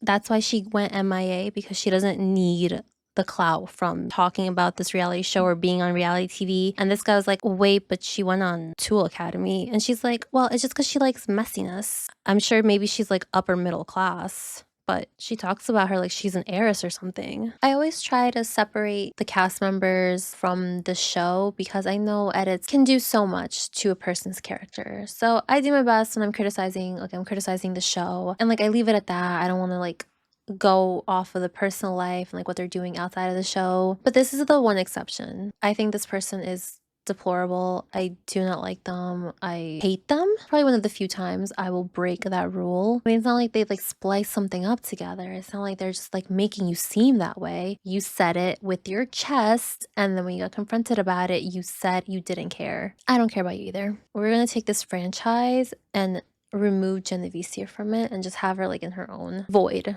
so we don't have to deal with her. The next day, Skanky Scott wakes up and just leaves. So Cordelia goes inside the house and sees the trash and is like, what the fuck happened? So she goes to Tanisha, of all people, for some tea. Weird, because when the other girls try to just show any type of, not even friendship, just like being cordial with them, it was like, oh my god, you're on their side now, huh? And now you're getting tea from Tanisha? Go ask your friends. Why are you asking her? The nasty patties are outside talking about not drinking anymore because they're acting like them. You are violating the kitchen sink. That's all you. To even try to put that behavior on someone else is insane. That is deep-seated in you. That is who you are. And it'll take a lot to get that out of you guys. Lyric calls a house meeting and is like, I'm leaving. And Jen's like, I'm so happy for you, because it's just so immature. You're violating the kitchen sink. And not only that, I can't even say the other things that you did. Disgusting. Lyric asks the rest of them if they have anything to say, and they really don't. So she's like, okay, I'm gonna go. But Tanisha actually goes up to her and is like, you know what? I do feel what you were saying. I do want to change. So they squash whatever beef they had and they hug it out. And I've said some about you. It's cool. It's cool. I said it. Naveen, on the other hand, doesn't give a fuck. Lyric looks like she sells incense out of her backpack. Like, I don't know why she's so angry about it, even though she's already leaving, but that's just Naveen. And then speaking of Naveen, they ask her how she feels about everyone in the house, and she says, you know, she could be cool with everybody except for Naveen. Just throw her in the trash. This guy over here is like, she looks like she has a really stinky vagina. What kind of interview is this? What is wrong with him? When he says that she is from a Muslim household, she goes, ew, they're horrible people. Ew. She talks about being so into religion, but only because of the spirituality, because she doesn't respect religion. She'll never wear a fucking hijab. But then this guy goes, wait, but I thought you wore a headscarf. And she's like, no, that's just to align one of her chakras or something. I don't even know. And she says that the reason why Hannah and Naveen were so up Tanisha's ass was because they were scared of her because she was a quote big black girl. The Spanish and white girls were fun, and the black girls were so uppity and boring. There was only 2 and she was one of them. So I'm not sure what black girls she's referring to because it was just her and Tanisha in the house. She also says that, you know, they were just jealous about the way that she looked because I'm black and I look like this. Like, what does that even mean, girl? Don't love this interview. This one calls Geneva an icon, I think. This guy doesn't stand up for literally anything. And there was another interview, but she's not a reliable narrator because she says that she was there for half the time. They filmed for 4 months. Everyone else said that they filmed for 3 months. She's like, no, I was there for 2 months. Everyone else is like, you were there for 2 weeks. They said at the reunion, I think. They have another house meeting to end this little war between them. They say it's because they want to change, but Naveen actually says that it was because production was like, you guys need to stop this and focus on changing. Darlene's like, yeah, I have a drinking problem and I really want to stop. But Naveen and Hannah are like, no, you don't. Darlene seems to think that she drinks in order to ignore everyone around her because they're annoying. That is not true because you engage every single time and you get upset. I think she drinks just to have fun, but because of everything going on in her life, all of the anger from it just comes out. She hasn't addressed the root cause of her anger, so when she is drunk, she has 0 inhibitions, everything just comes out. Cordelia then just makes it about her and is like, guys, I'm really not happy that I'm sneaking around with Scott. She was so excited to play the fuck out of Taylor, so please stop. Jen says some bullshit about family. I don't give a fuck. It's bullshit. She's obviously not sincere and is just always so focused on manipulating the situation for like no reason. You're not doing anything crazy. It's just so funny because in the beginning of the season when Darlene was like, they're making fun of me and it's not true, Genevieve was like, well then you should have laughed about it. She really tried to be like this nonchalant person and it did not last long at all. At the club, Darlene gets trashed. I will say though, not 100% sure if this is after the house meeting where she says she doesn't want to drink anymore, but it is a blackout night. I used to have those a lot, but I'm not an angry drunk. At least I wasn't. I don't know guys, it's very shocking that like I really never got into altercations or arguments or felt some type of way at clubs or anything like that. I was really there to have a great time. When she goes home, she's just like fucking around with everybody. She's just like running around topless and they're begging her to put clothes on, but she's just harassing everyone with her bosom. I've seen Darlene's boobs more than I've seen mine. So I was gonna give Darlene the benefit of the doubt here, like, okay girl, like, you said you weren't gonna drink, probably not even, but they made it seem like you said you weren't gonna drink. You drank, but at the very least, like, you're running around, you're having a great time, not an angry night. Wow, was I wrong? Because this girl calls her ex-boyfriend. The thing says Ash, but she says it as Osh, so I couldn't believe that. Osh. She calls him and accuses him of having a girl over. Jen is like, Darlene, when she gets drunk, she just says the craziest things that you just don't say. It's like, really, Genevicia? Self-awareness, please. Like, I beg of you. No, but dead ass, she says the craziest things to this man. Her friend Hector earlier was like, everyone just knows that's just how she is. And you can tell this man knows that, like, she doesn't mean any of this because he does visit later on. And I swear to God, if somebody ever said this shit to me, bye, cut off forever. She says, let me just get it right. Your mother is a slut. I hope she died. I hope your dad died. I hope you died. I hope your nieces died. I hope your whole family died. Oh, that's good. I mean, that's really nice. Like, what the fuck? The next day, supposedly, Darlene's like, yeah, I need to stop drinking. And like, yeah, girl. Or maybe just not that much. Be a little, like, you know, tipsy. You're blacking out every night. Let's maybe just stop before that happens. Darlene wants to go to some therapy specifically for alcohol abuse. And Cordelia's like, I'll go with you, just not for like the part though. And she's like, you should stop doing. Didn't know she did that, but I guess that's why she was like, I don't do because it's like she does other stuff, just not specifically. But Darlene just wants to prove to her hometown of Austin, Texas that she can change because everyone just knows her as what she is. They basically have no hope for her. Cordelia calls Taylor and Taylor is telling her about his day. But Cordelia pretends like production is making her get off the phone only because she just doesn't want to talk to him because she feels 0 spark. And girl, that's you. There's nothing there.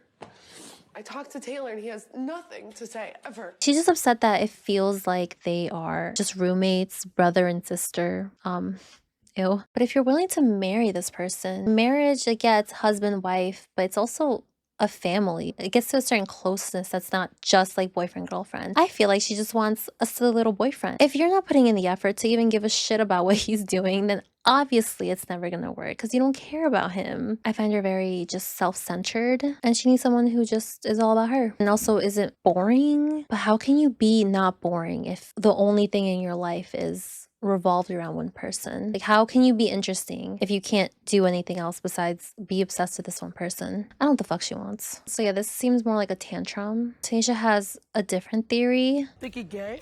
But like, damn, just break up with him. Darlene tries to call Osh, but Osh is like, don't call me. So then Darlene's like to Genevieve, I need to go to AA, and breaks down. She says that when she was younger, her stepbrother physically her, and she never told anyone. So those scars that Naveen was making fun of were actually scars from that. They remind her that she has a daughter and that she needs to get better for her. Okay, super emotional, right? I guess next up is Cordelia's boy drama that she inflicted upon herself. Scott comes over and he's just a little too excited to see Cordelia, so she's not into it anymore. Again, I don't know what this lady wants. She wants someone all about her, right? Because she has a problem with Taylor saying anything about him. But now she doesn't like the fact that this guy is excited to see her. What do you want? But yeah, this little outing that they have, Cordelia is not into it. It's so fucking awkward. Back at home, Naveen is actually kind of nice to Darlene in her own weird way. I don't think you want to change. I don't think you care about it.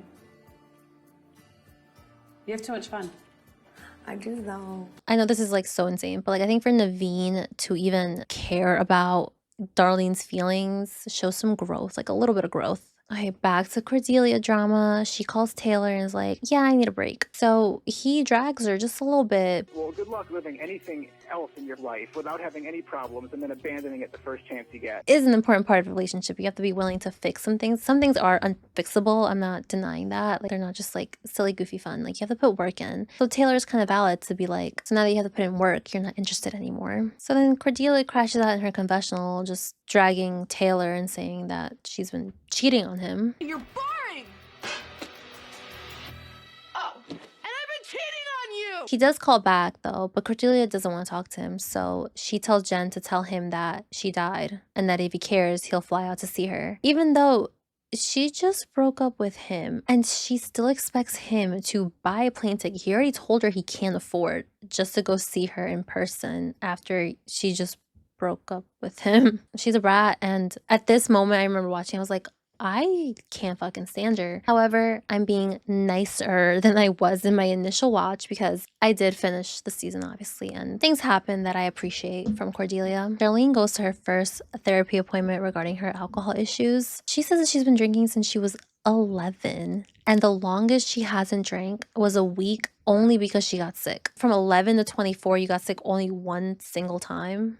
What? She has her appointment and then she goes home and is sobbing to her friend, just like about all the choices she's made, how she feels like a bad mom, and how she just really wants to change for everyone. So she has the first step down, acknowledging she has a problem. Good for you, Darlene. As Darlene is going through this though, Cordelia is super sad about her boyfriend problems. So she pours up some wine and then smashes the bottle, and then asks Darlene to go get a tattoo with her about like some stupid shit like love conquers all with it crossed out. This is like her goodbye to Taylor because she doesn't believe in love. It was your fault. I find this so fucking annoying because Darlene, after just crying about her daughter and all this other stuff, has to then go baby Cordelia because she cheated on her boyfriend. Sorry, she cheated on her fiance, decided to break up with him, and now is sad about it. Darlene's dealing with like some serious issues. You should be comforting her, not the other way around. But again, brat.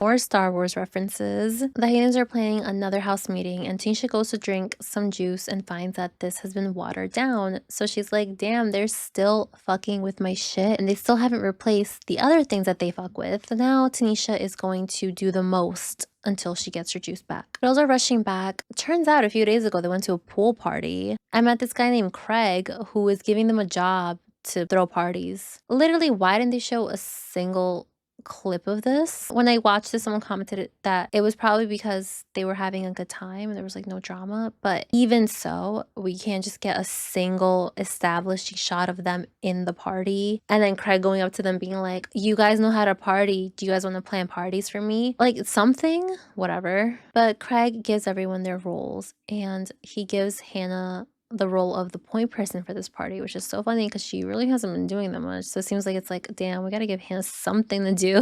Darlene's like, yeah, and then me and Jen could bartend, but then they're like, you're not gonna be near alcohol. And Darlene gets upset about this because she's like, I feel like I've been putting in the effort to show that I don't want to drink. I just want to bartend.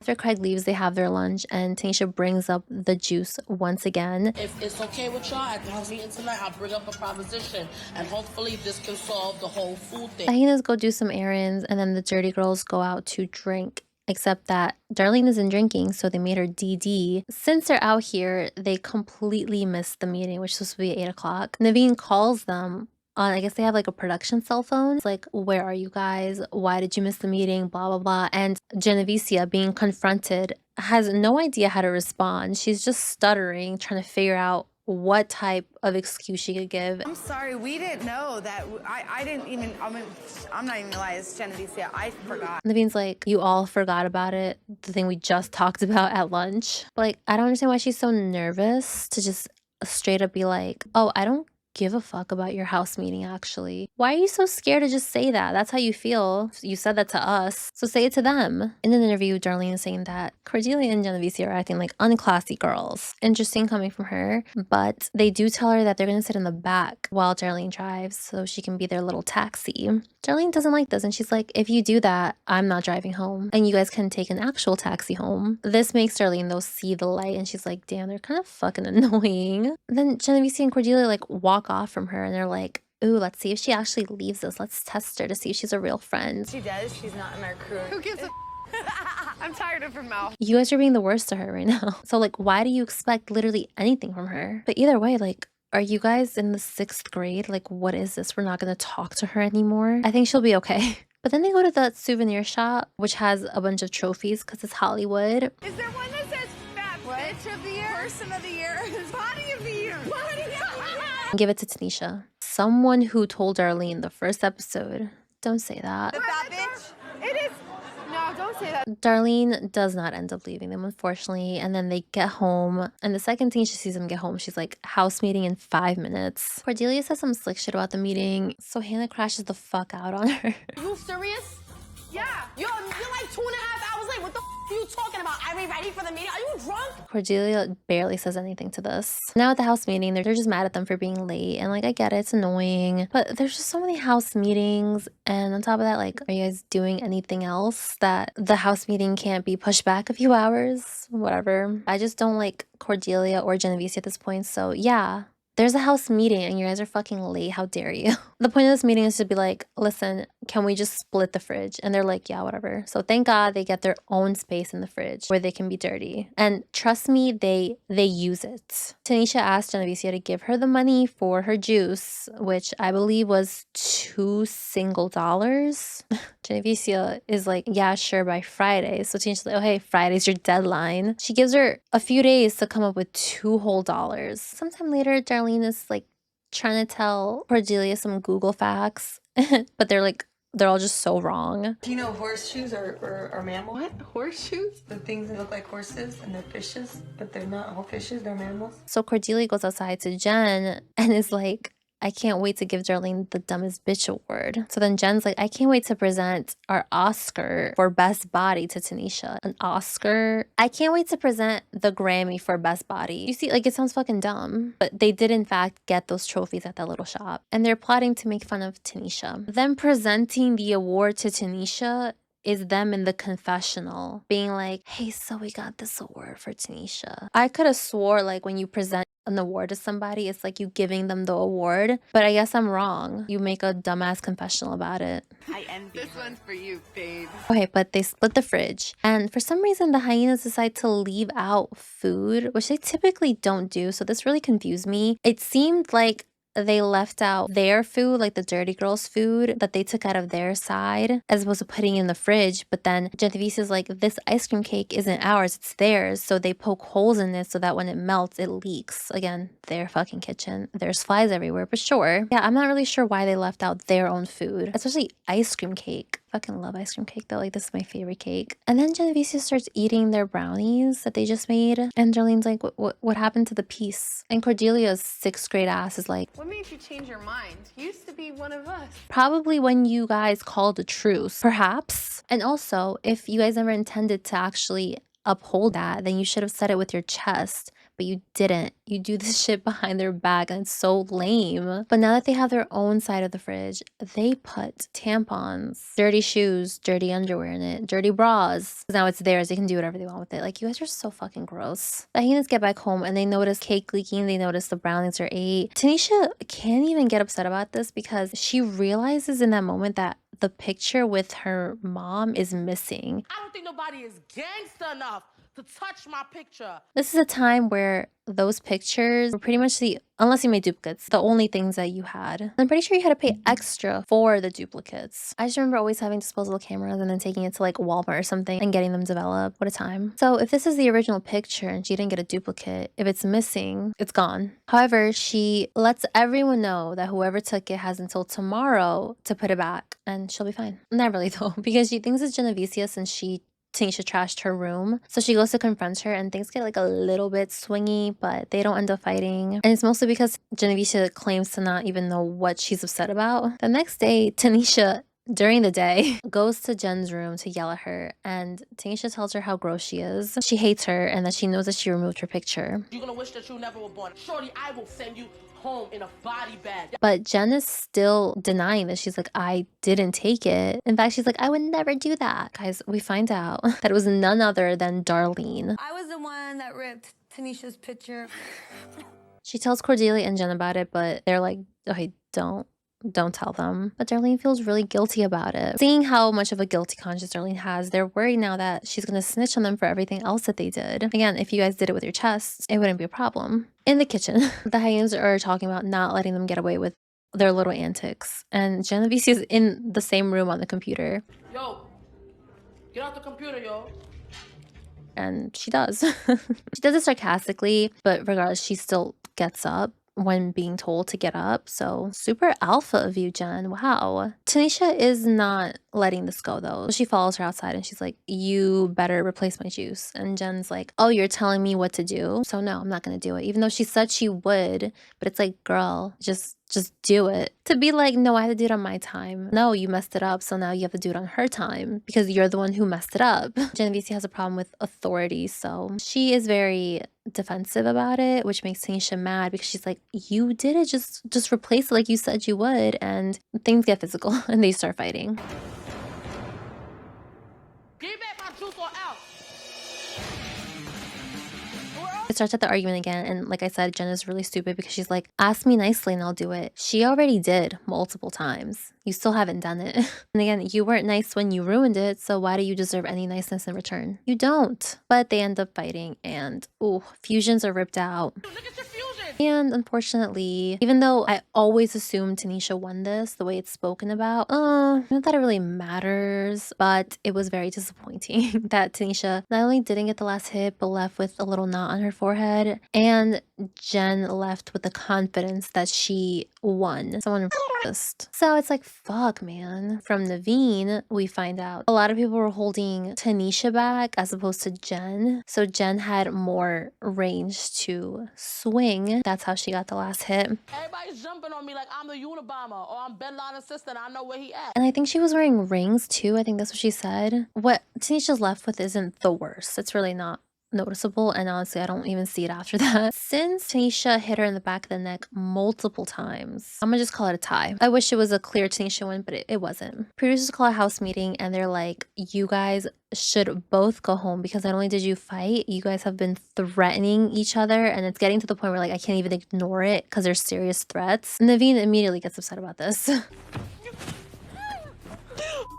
not fair. The producers clarify, like, I should do this, but I'm not going to, because if I do, then you guys aren't going to learn anything. So the deal is they both need to go to therapy. If they don't, then they can just leave. So they get sent to separate hotels, and they're supposed to be back at the house at 9 a.m. for the meeting. Cordelia is more worried about Jen leaving because then her group has less people. Again, she's a middle schooler. The next day, Tanisha calls the house, and Darlene answers and tells her that she wants to take her out to get food. She says she wants to talk to her about something. So Tanisha's like, I didn't say nothing about you. Tanisha is like sussed out about it, but she's like, you know what, whatever, sure. Free food, Avi. So Darlene takes this folder with a bunch of pictures. Meanwhile, Scott comes over and gives Cordelia the sweater, which I just needed to include. Nothing else of importance here. Darlene tells Tanisha what she did. However, though, she brought all these pictures. I brought you pictures of mine that you can rip. Tanisha, mad as fuck, still says, I'm not gonna do that. I don't think I would either. I would feel bad. But I just thought it was so cute because she obviously felt bad about it, and she just wanted to like even the score out. Tanisha accepts her apology and just lets things go, but does tell her not to ever touch her stuff ever again. That night, Scott sleeps over, and while Scott is sleeping in the bed, Cordelia's outside crying because she wishes Taylor was in the bed, not Scott. She officially doesn't like Scott anymore, and she's writing this sad email while drinking straight from the bottle. The next morning, Scott wakes up, tries to find Cordelia, but can't because she's running away from him in the house. So he ends up just leaving. Kind of sad. Cordelia tells us that she only likes Scott when she's drunk. I hate to say it, but you just like attention, you like new attention, and you like a lot of attention. Cordelia calls her friend Kristen and tells her about wishing that Scott was Taylor, and her friend thankfully drags her. There's nothing wrong with you. Like, it's one thing to make the decision not to be with him, but then to go back and forth and play with his emotions, that's just wrong. And also acting super impulsively because you specifically said that you didn't want to be with Taylor anymore. Maybe just hit her that this guy that she wants so bad is literally the guy she has at home. She just has to put in more effort. In her head, she just wanted that confidence boost, but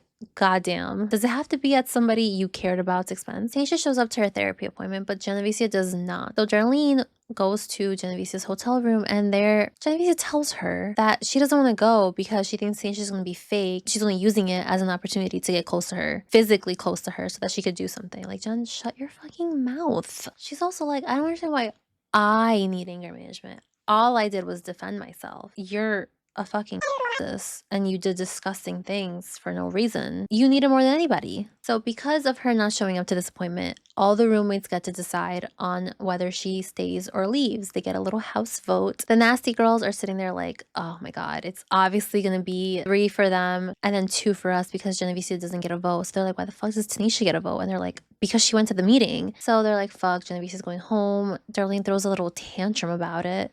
No, I'm pissed. Darlene's interview, oh my god, she talks a million miles an hour and she just sounds so frantic all the time. She claims that she was so happy that Tanisha beat Genevieve's ass. So the interviewer asked her, but you were throwing this tantrum when she was leaving. And she said, no, that was before I found out that they weren't being like the greatest friends to me. But the only reason she's being sent home is because of the fight. There's no way that happened afterwards. Why do you give a fuck about this girl so much? She barely likes you. In fact, they were plotting to not talk to you anymore. At the meeting, Jen's like, well, I didn't go to the meeting because I didn't think that I needed it. So Tanisha's like, I didn't think I needed it either, but those were the rules, so I followed the rules. Again, more authority issues. Naveen's like, if it was the other way around, would you really let Tanisha stay? Genevieve is like, of course I will let her stay, because if she leaves, she doesn't get to learn anything. A complete lie. Naveen also calls out Genevieve for lying about knowing who ripped up Tanisha's picture and also trying to convince Darlene not to tell Tanisha. But ultimately, the Hyenas decide to speak amongst themselves to try to figure out if they want to let her stay or leave. The episode title is perfect. The Hyenas try to do some pros and cons as to why Genevieve should stay, and it's very unfortunate because they cannot think of a single pro. Many cons, though. Outside, Cordelia's like, why did you tell them that we told you not to tell Tanisha? They're just upset that she isn't being the absolute worst like them. But Darlene's like, I didn't say that, but I just want to tell her. Back inside, they decide to just give Tanisha all the power on whether she should stay or leave. And Tanisha's like, let's just let her stay. Ugh. They tell Geneva she can stay, and she just thinks she's this little fucking schemer that just plays everybody. It's like, you didn't do anything. Tanisha felt bad.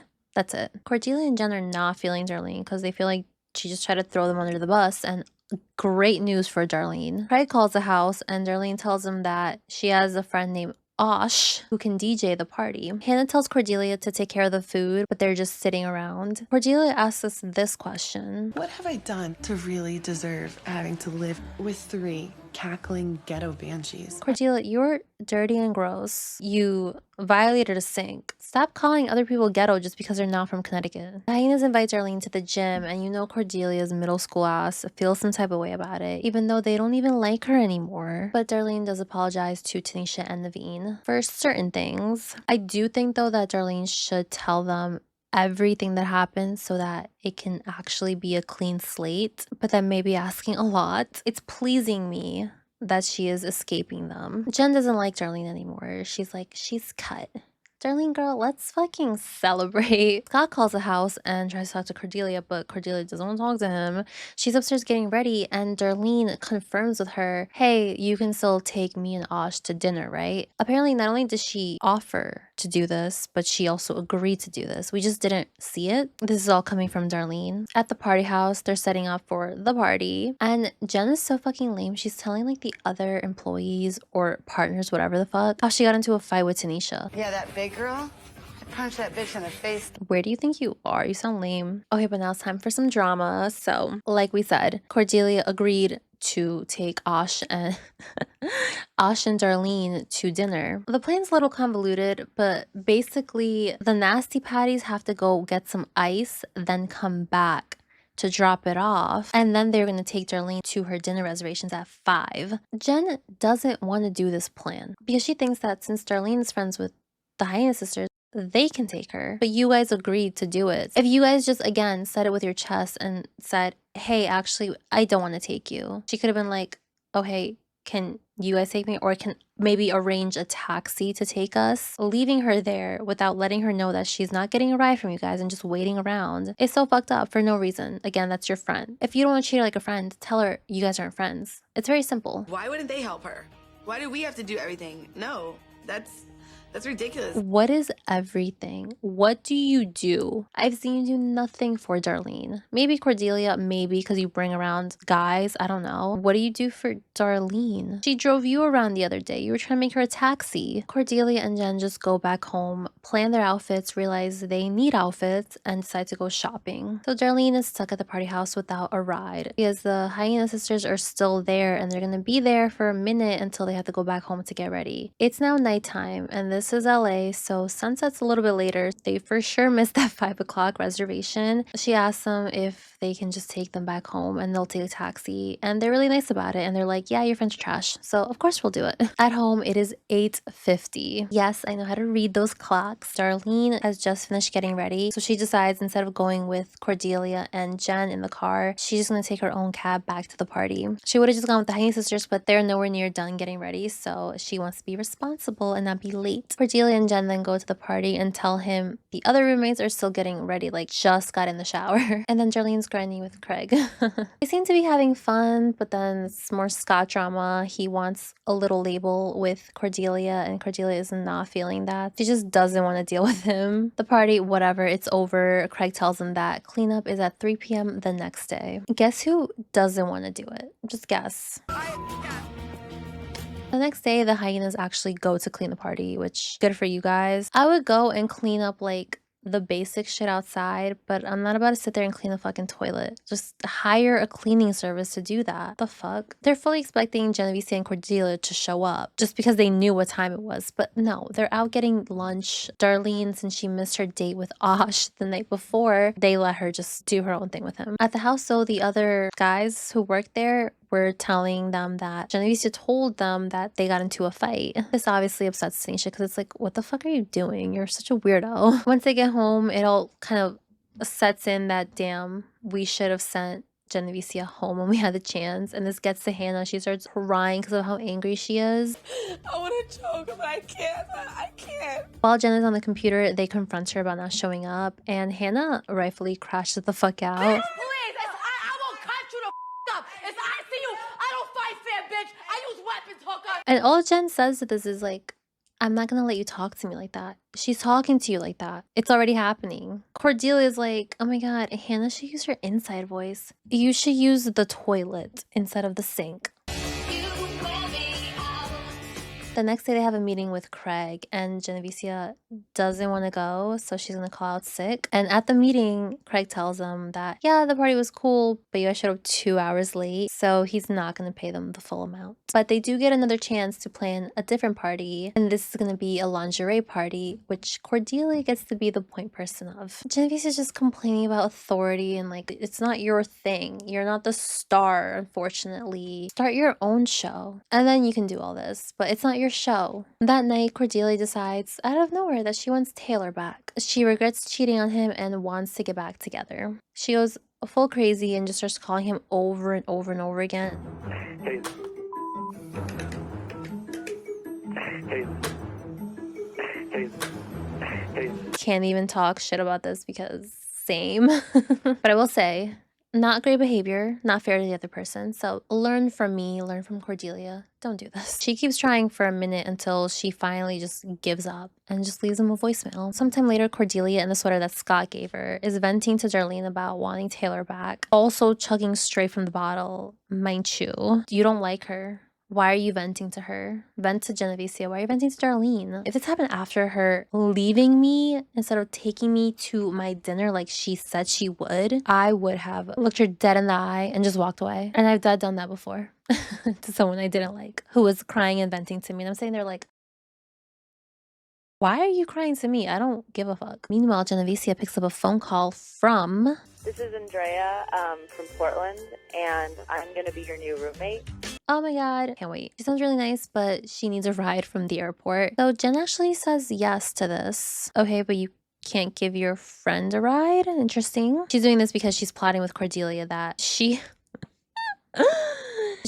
gonna show the new girl how cool they are. And then she's gonna let her go to the hyena side so she can see how not cool they are. 26-year-old woman, by the way. Cordelia goes into the kitchen to pour up some wine, and Naveen makes fun of her and is like, damn girl, 8 glasses of water, try 8 glasses of wine, huh? And like, stupid ass joke. But perhaps not the best time because Cordelia's dead ass going through it, and she has like a whole panic attack about this because she's like, all you guys do is attack me. You attack me for crying, you attack me for drinking, and you have no clue what's going on in my life. Cordelia, you're being horrible to someone who like you're friends with, Darlene. You're being mean to her. You're trying to exclude her. You're trying to literally be a middle school mean girl too. Now you're crying about Naveen being a little mean girl to you. Remember the Oscar you gave to Tanisha? But now you're crying because Naveen is making fun of the amount of wine you drink a day. But remember all the other shit you did to their food, to the sink, to the fridge, to the food in the fridge, to the condiments. Why are you crying that she's making fun of you? You've done so much worse. But now she's like, oh, you guys just pick on me. Always something to me. Always something. Oh my god. She's crying about how miserable she is and how she uses alcohol to cope because of them. It's their fault that she feels like she needs to use alcohol to cope being in this house because they're making it the worst time for her. If you had any type of impact on them, you would take full advantage of that. The problem is that you can't break them the way that they can break you. But if you could, you would. I feel bad, but I don't feel bad at the same time. Like, it's very, ugh. I'm conflicted up here. So initially, I thought that this moment happened in between her crying, then going to the closet, having the panic attack. I thought she called Taylor right after, but the outfits are completely different. This is just a different day that she decided to call Taylor. He actually answers, and she confesses that she's been seeing someone out here. Taylor drags the fuck out of her, and good for you, Taylor. He asked her how long was she seeing him before she broke up with him. And she's like, I kissed him once, and then I broke up with you. It's a lie. You made out with him twice, and he spent the night, and you're making out with him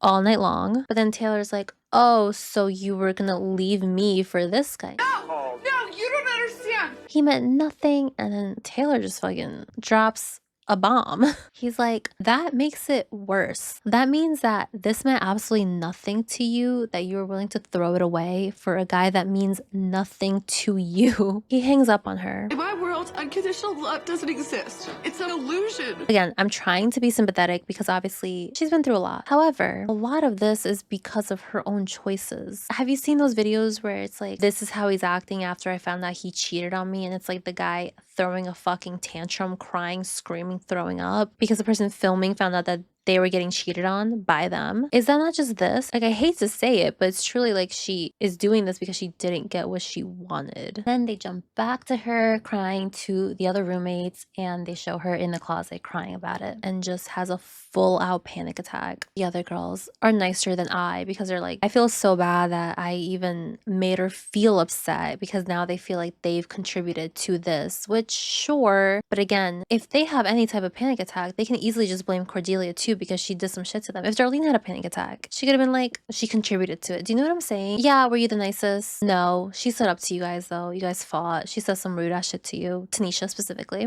It's over. It finished, right? They don't want to say anything rude to her anymore. They don't want to make her feel bad anymore. And not only that, but they're like, we can't have her drink anymore. So they pour out the bottle of wine to make sure that she can't have any more. They let her though kind of just relax in the closet. She eventually comes out, and I guess the only like good thing about this is that this kind of brought them a little bit closer. They don't want anything bad to happen to anybody, so it kind of like lightened the house just a little bit. Even so that Geneva actually decides to tell them about Andrea, the new roommate, coming, and then they call her and just ask her like a bunch of questions, and like they're excited to see her. The next day we meet Andrea. Going and doing what you want to do. Dare I say, one of my faves this season. Jen and Cordelia pick her up. She opens up about her ED and addiction that she had, and she actually had to go to a facility to get treated for it. And we find out later on it's been like on and off for 10-ish years. Once they get home, the hyenas like say hi, whatever, but Hannah specifically isn't super welcoming. She's actually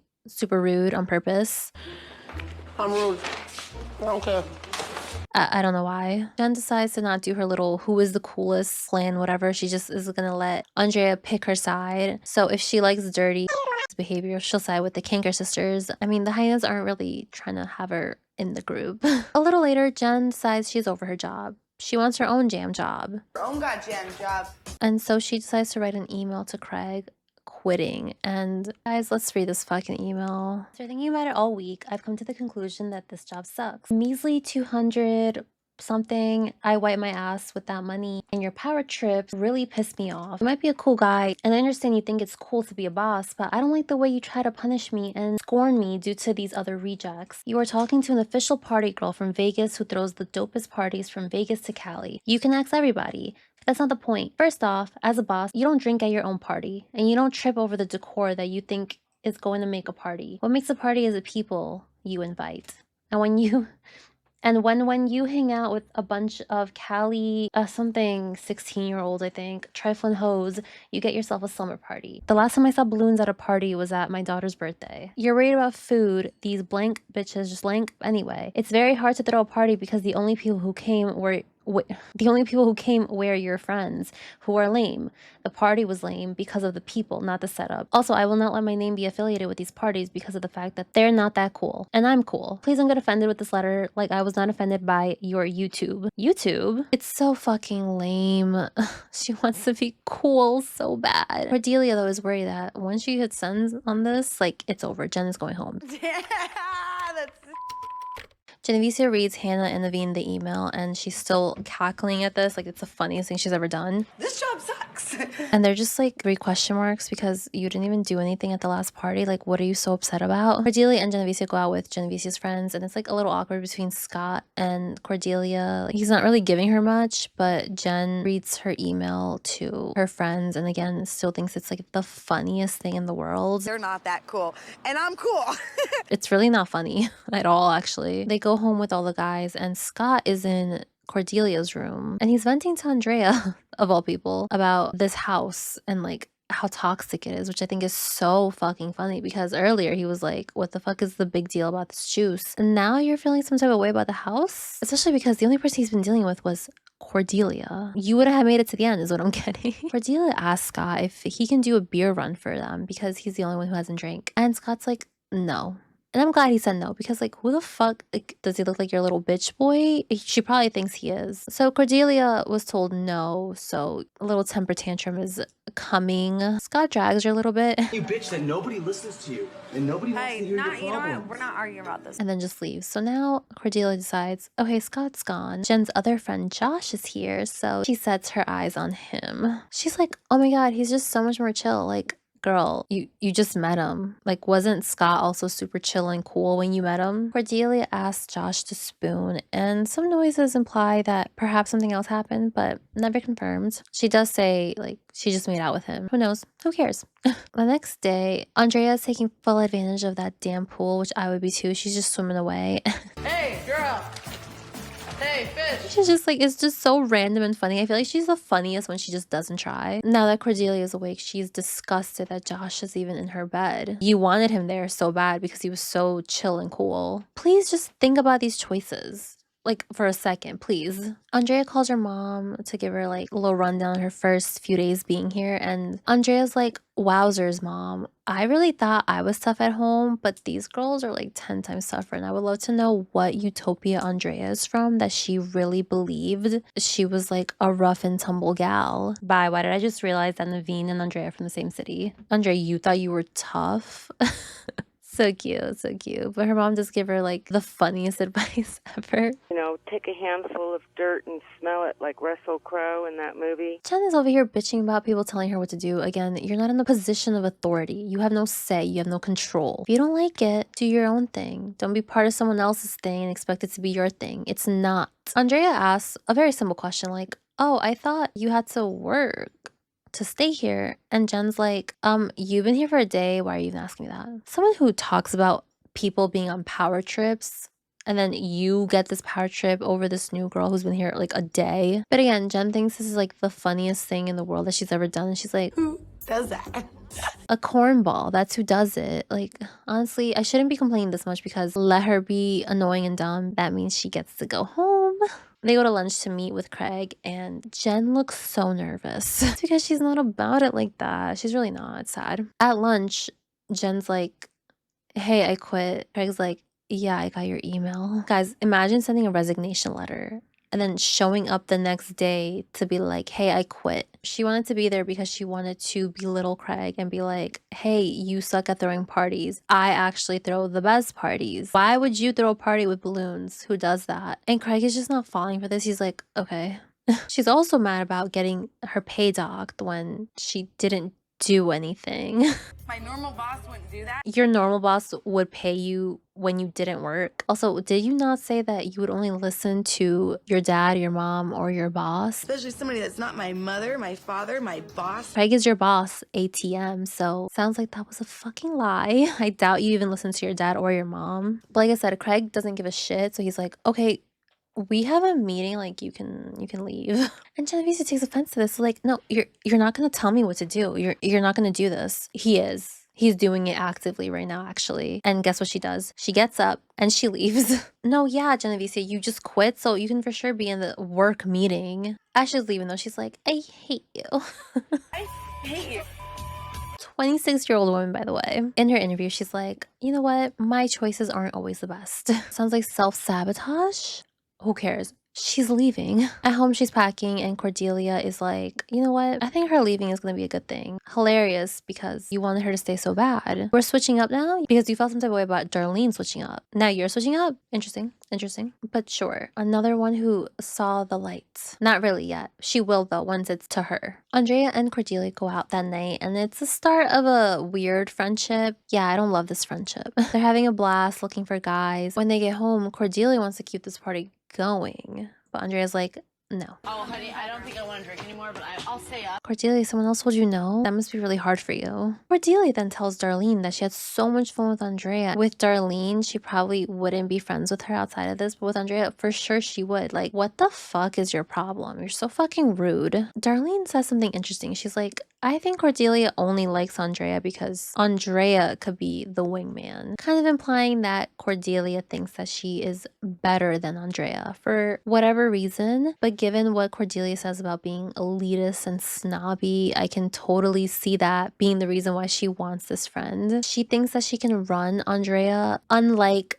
Darlene and Jen, and now that she has Andrea, I'm definitely going to slip back into the role I'm most comfortable in, which is being the alpha female. she thinks she's an alpha female. And the only reason she hasn't been like all the way up there was because of Jen. You've been crying since the first day. This episode starts with religious prejudice. Naveen is Muslim. Darlene is Catholic. So Darlene has those little Virgin Mary candles. And Naveen sees this and is like, oh, that candle smells like shit. And also my dad said that your religion is based on the prostitute's lie. And Darlene's like, what the fuck? Oh my God, well, your fasting is like.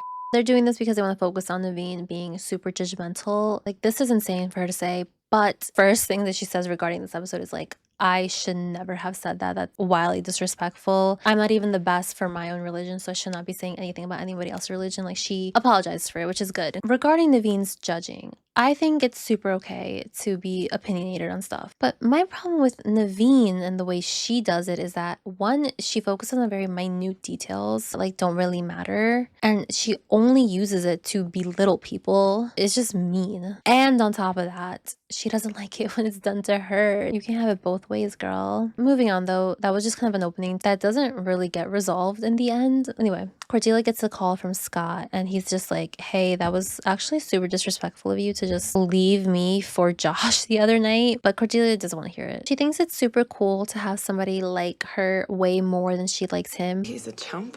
He's a wimp and he's kind of a loser. Are we supposed to be impressed by this? Because I'm not. In the car, Naveen is telling the other two, I should stop calling them hyenas, right? Like at this point. I just feel like the name's stuck. I'm gonna keep doing it. Naveen is telling the other hyenas that when she worked at Chuck E. Cheese, she was so fucking rude to the customers. Example, this bigger lady said, all you have is low-carb ranch. You should be thankful that we have low-carb ranch because you actually need it. Tanisha, being a bigger gal, is like, that's really fucked up. Like, you don't have to say that. That's what I mean. Like, you don't have to be rude to people. Ugh.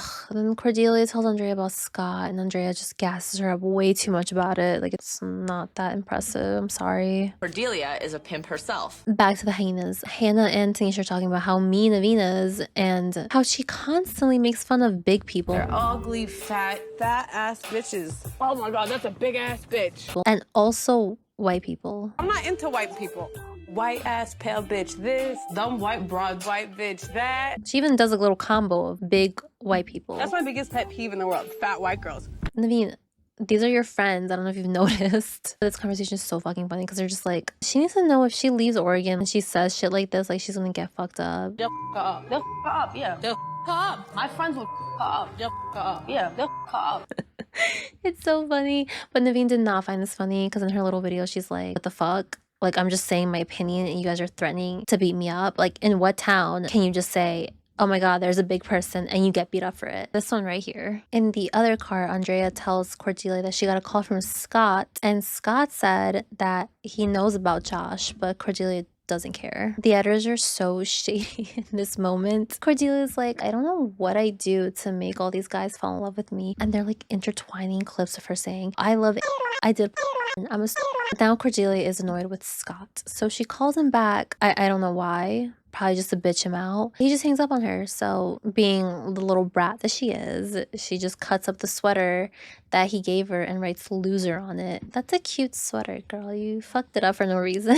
But she leaves the cut up sweater and one of Scott's paintings in the driveway for him to pick up. And she gets a really mean email from him, and we're gonna read it. Blank friend, I would have thought you wouldn't have done something so disrespectful and rude. I'm going to be pulling everything from you now. I'm killing things off with Jim. No way in hell am I letting him go into business with a snake like you that does things like this to people who try to help you. Something I forgot to mention was that Naveen in her videos said that Scott actually worked on Flavor of Love, and he did. I found this from season 3's casting special. He is one of the casting directors. That's how he met Genevicia, because she supposedly auditioned for Flavor of Love season 3. It didn't get cast, and they just stayed in touch. Good luck ever making a worthwhile relationship in your life. You just want attention all the time. So when you go home, you'll get back with your ex because it's easy attention. The funny thing is you call all the other girls when you are the You may not have but you do worse because you fuck people over. You spoke about leaving the country because of the show and how people will react. You should be. You should, because you are going to look terrible just hooking up with guys and being a cheat. Also note that it's from October 7th, 2007. So with Genevicia gone, and they started a little bit before Tanisha's birthday in August, because she's a Virgo, so late August, that would mean that Lyric would have had to have left end of October for her to make it the full 2 months, like she said in that interview. She said she stayed half the time was 2 months. Girl, did I just catch you in a lie? So we see that they were planning on working together in some type of way. Not really sure what it could have been. That's probably why Cordelia kept calling it business meetings. She also says that she wants to leave the country because of the show. Like, she doesn't want to deal with whatever backlash she's gonna get. She didn't really do this, but she did go dark for a fat minute. I remember like people not really knowing what exactly she was up to. They just knew like she was in science, I think it was. Guys, you're gonna have to believe me because I tried looking for it really quick. I may have it somewhere. I may have been smart enough to record it or save it, but I think honestly, I think the most I did was just like it. Like, I don't think I actually saved the video, but it was from this tea page, like this Bad Girls Club tea page, and they made a whole video about Cordelia and how basically they were reaching out to her to be like, we really want to do an interview with you, like see what you're up to, blah, blah, blah. And she wouldn't respond. So then they would follow up, still no response, until she sends back a cease and desist saying to leave her alone. She doesn't want to do interviews. She doesn't want to talk about it, and like to just stop asking her for it. And like this T page got like a little annoyed. It's like, damn, all we want to do is just know like what you're up to. Like, you have fans that care about like what you're doing. The comments weren't all on his side. It was like, all right, just take this as your no. But the person in the video was mostly like, damn, like you dragged it. You didn't have to send me a cease and desist. You could have just responded and been like, hey, no. So while I was watching one of the interviews, I realized one of the guest speakers, I think this was the one who did the video about Cordelia sending him a cease and desist, because the voices kind of matched a little bit. Guys, I found it. Not the exact video that he posted, but I found the page. It was Underrated Blogger, and he has a video titled Responding to Online Bullies Hate Comments from Fans on Reddit and More, Part 1. In the video, he's talking about all the hate comments regarding this incident, and he's saying that the fans are calling him a stalker because of the Cordelia situation. Here, he has a screenshot of a Reddit post saying exactly what I said about the cease and desist, but they call it an unwanted contact order through her lawyer. So maybe I misremember that. But oh, thank God I found it. So yeah, she's very not interested in this show, like at all. She's completely moved on with her life, which I am happy for you, girl, but this goes for all of them. I would have loved just like one interview showing like things from your point of view. Naveen and Hannah are in the car, and Naveen calls someone a fat. So Hannah's like, the way you talk about big people, like Tanisha could feel some type of way, but Naveen is like 3 years old, and she's like, if I'm expressing myself, I think I should be able to. You can have an opinion on something. That's not a cute fit. It's a trash fucking fit. You're calling this random ass lady not only fat, but also a You're not even being 100% accurate with your insults because you don't know her. But again, her little clips, she's like, oh shit, like I'm actually really mean. And she takes accountability for her behaving that way and also blaming others for it when like it's really just her fault. So super good. She was doing this as it was airing. So a lot of girls take years to reflect. She caught her mistakes pretty early on. What I wrote before I watched those clips was much harsher, but I'm giving her grace because she's acknowledging those mistakes, right? Like, why am I gonna be like, why the fuck are you doing this when she's already been like, why the fuck am I doing this? I wrote here, okay, but Darlene making fun of you for getting ghosted is also her expressing herself, but you don't really like that too much. But okay, that's it. No more shadiness. Cordelia gets a phone call from Josh and is like, hey, the reason Scott found out is because Genevicia told him. Cordelia is appalled because she thought Jen was her friend, even though she was excited that she was leaving. Tanisha confronts Naveen about being mean to big people. And Tanisha's like, if we weren't here, you wouldn't be friends with me because you clearly don't like big people for like whatever reason. And she's like, no, like we would have been friends. But it's like, how if you automatically are just making fun of big people that you see around? Naveen says that the reason she said, oh, fat was because that person cut her off in traffic. And also the comment like, oh, that's a big bitch. She was looking at someone's ass and it was huge. So she was just saying it like that. But I think if Tanisha gave her even the slightest bit of attitude, she would have been like, but you're a fat.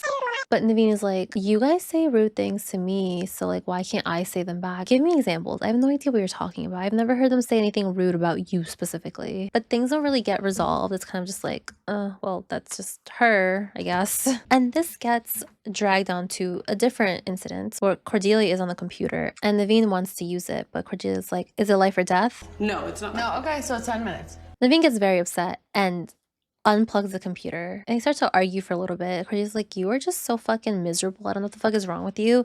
So Naveen's like, oh my god, you're so right, actually. Like, I want to be like you so bad. Kind of like what she did to Darlene, that first argument. But Cordelia's like, you're not hurting my feelings. You just look miserable. Then she calls Cordelia, You're a fat. You're fat and you're sloppy and you're mopey and you're dopey. You're a sloppy bitch. like, a lot of people are like, oh my god, I love Naveen's insults. Really? That was a drag? You're mopey? No, you gotta do better. She damn near immediately feels bad about what she says. She just goes outside and is like, sorry about that. And Cordelia's like, you literally hit so low for like the smallest things ever. And Naveen in her interview was like, I don't understand why everyone's so sensitive. Meanwhile, you were like crashing the fuck out because, again, Darlene made fun of you for getting ghosted. I shouldn't laugh. I've been ghosted. Next day, Jen calls Cordelia and is like, why are you talking shit about me? I didn't even tell Scott anything. And Cordelia's like, I don't believe you, but either way, all I said was that I felt hurt about it. And Jen's like, I can't believe you will let this get in between our friendship. Cordelia, I thought we were higher than that. You're gonna let this little catty ass get in our friendship? We find out what happened later on. I don't blame Cordelia for thinking that Jen is lying. She lies a lot. Naveen is on the phone with someone telling her the same thing, like, you're closed-minded, you're mean. And then she goes to tell Darlene what they said, and Darlene's like, no, you are. Cordelia kind of speaks facts. She's like, you're judgmental because you stereotype everyone. In this house, you've been able to look past those stereotypes and been cool with us. So like, why are you still going off of those stereotypes with literally everyone else? And Naveen, all she says is, Cause I feel it. She thinks all she's doing is just speaking the truth, but like, you're not always right. So again, when you say you don't like big people, that's the truth. Like, big people shouldn't be like, so then why are you friends with Tanisha? She just keeps contradicting herself. And then they mishmash some like interviews, confessionals of her saying that it's all men's fault. She hates all men, which like is fake, it's boring. Like, we know what you're doing. Cordelia actually made me giggle this time because she comes up with this prank, an actual prank. She prints out these posters, these lost dog posters with Genevieve's face on them. And it says, we lost our dog, careful. She's not spayed, hasn't had her shots, and probably has rabies. You can keep her though. How did you think of this girl? This is fucking funny. And then they go around Hollywood handing them out and then putting them everywhere. Pretty woman spots you and walks on by. The title. Darlene is harassing everyone with her body yet again. Meanwhile, Cordelia is flirting with Andrea because she has a little crushy crush on her. He's like, ugh, I don't want a boyfriend or a gay bestie. I just want a friend to cuddle with. I wish I had a stray friend. Andrea's cute back. She's like, yeah, I'll do it. Cordelia then says, yeah, I can fuck with you whenever I want. I just gotta get you drunk first. And like, the other roommates are just standing there. But Naveen does think that Andrea is the one in love with Cordelia. Interesting. Andrea and Cordelia go out, and Cordelia says that she cheated on Taylor a lot with girls, and like, she always had an interest in dating girls, but she just never had the chance to actually explore it. But back at home, Andrea gives Cordelia a massage, and the Hyenas just keep making fun of her. First of all, Andrea supposedly is like a massage therapist, and she offered to give her a massage. Girl, I'm taking that so quick. When they go to bed though, Cordelia sleeps without a shirt on. For some reason, the Hyenas peek in, see that she's shirtless, and freak out that they saw her guys, even though Darlene walks around without a shirt on all the time. But then Naveen runs back to take a picture of Cordelia in this state. Andrea sees this like, what the fuck are you doing? After she realizes that Naveen took a picture, she does cover her up. She seems to have been sleeping, so I'm not really sure why the camera guy is actually even there if they were already sleeping. We do get more context from Naveen that I think in her head justifies it, but it doesn't. She says that they heard camera guy and like boom operator, I think, laughing. And so they were like, what the fuck are they laughing about? So they went to go see, and they just see Cordelia in like this compromising position. And Naveen's just like, so then I just decided to take a picture of it. I thought it was funny. That's not an excuse, regardless of what she was doing. Hold on. I guess I'll save this for later. But like, she's very anti-girl. Even in her interview, she's like, ew, that's like lesbian behavior. I don't want to assume, but it's like, you're kind of going a little too hard about it. Perhaps maybe there's like a little bit of turmoil going on inside of you, if you know what I'm saying. So I don't know, maybe she just wanted a little keepsake of Cordelia. I'm just giving you what you want, basically. You're already putting it out there. I just took a picture of it. This isn't Zeus Networks. There's blurring, so she's not really putting anything out there at this point. You're the one to actually put it out there. But it's also that mentality. It's like, you're asking for it. How? Because she fell asleep. She mentions it later on. She was drunk. She fell asleep without a shirt on. She's asking for you to just take a picture and do what with it? Like, what are you doing with it? Looking at it in your spare time? Like, what are you doing with it? Why do you need that? But for someone who says that they hate men so fucking much, it's like, you sound like a gross, disgusting...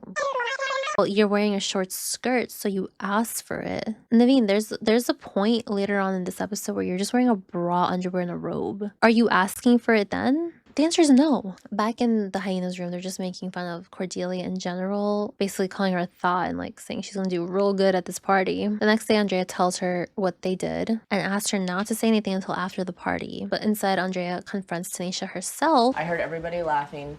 And I'm not mad. Like, I was really pissed off when I heard everything said. Good for you, Andrea. Like, step into Tanisha. Love that for you.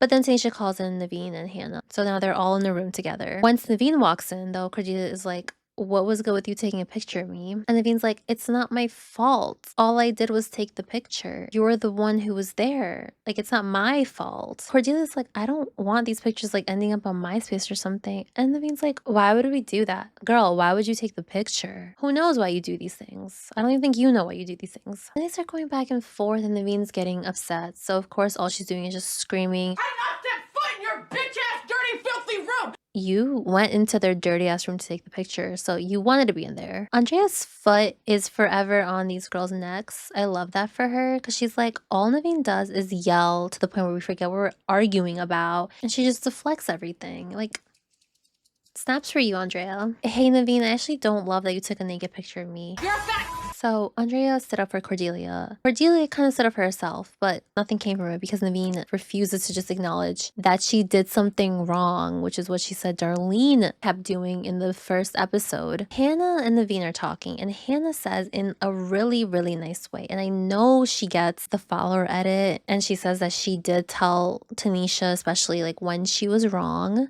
but I would like to know how. Even just talking to Naveen, she says, I don't want to tell you that you're wrong, but like, you don't have to yell. Actually, like, we don't have to yell because they don't yell like that. She can never just be like, hey, you're wrong. It's like, hey, like, I don't want to tell you that you're wrong, but maybe don't do this. But like, we all do it, so it's okay. You have no issues telling everybody else that they're wrong in a much different manner. So I don't know. You guys tell me. I don't know. It doesn't seem like the standing up to Tanisha thing actually happened the way she thinks it happened. Naveen doesn't really care, so fine. I don't care either. Andrea calls her little fake boyfriend Josh, and they have a on and off relationship, very rocky, but she seems happy and he's visiting soon. We'll see how that goes. Really quick though, Tanisha is walking and she finds an M&M on the countertop. Ugh, M&M. Should I eat it? Is it a trick? Oh my god, see, that's what I mean. Like, when she's not trying to be funny with like the food shit, that shit is so fucking funny. All right, now it's time for the lingerie party, and Naveen, this is very like slutty of you, goddamn. Naveen says she hates lingerie because she doesn't want her boobs, stomach, and ass to be out because it's not respectable, but here she is, boobs, stomach, and ass out. I think she's so angry all the time that she doesn't even realize that she's a fucking hypocrite. They're all setting up for the party, and it's like, wow, Cordelia, are you helping with the party now that Jen's not here? Like, you're actually doing something interesting, but you're the alpha female, right? Look at all these balloons also, Jen. Oh my god. Now it's party time, and Andrea and Cordelia get very, very close to each other, and this guy Marcus tells the Hyenas like, oh shit, that's your new roommate, she's gay. And Naveen's like, yeah. Marcus believes it and is like, oh shit, does she hit on you? And they're like, ew, no. No. We're too good for her. We're too classy. Right? Guys, calm down, please. Craig says that he needs someone behind the bar, so he chooses Tanisha. Craig, why Tanisha specifically? And all fucking night, none of you guys can be like, oh, we can switch on and off. Tanisha has to be there all fucking night working. Of course, Tanisha has to because Cordelia and Andrea are too busy getting frisky. They ask Craig for and they go upstairs. Tanisha, he's not here, leave the bar. But they think that they went unnoticed, but the Hyenas, of course they saw. Of course they saw. And they're just like, hey, what the fuck are they doing? But yeah, they're just like trying to turn Craig on. It's really not working. And Craig, this is really weird of you to even come up here. I guess good for you for leaving, right? Like, he left. He didn't want to be a part of it. He was just sitting there watching. He was like, all right, guys, cool. After Craig leaves, they agree next time they're just going to do it without Craig.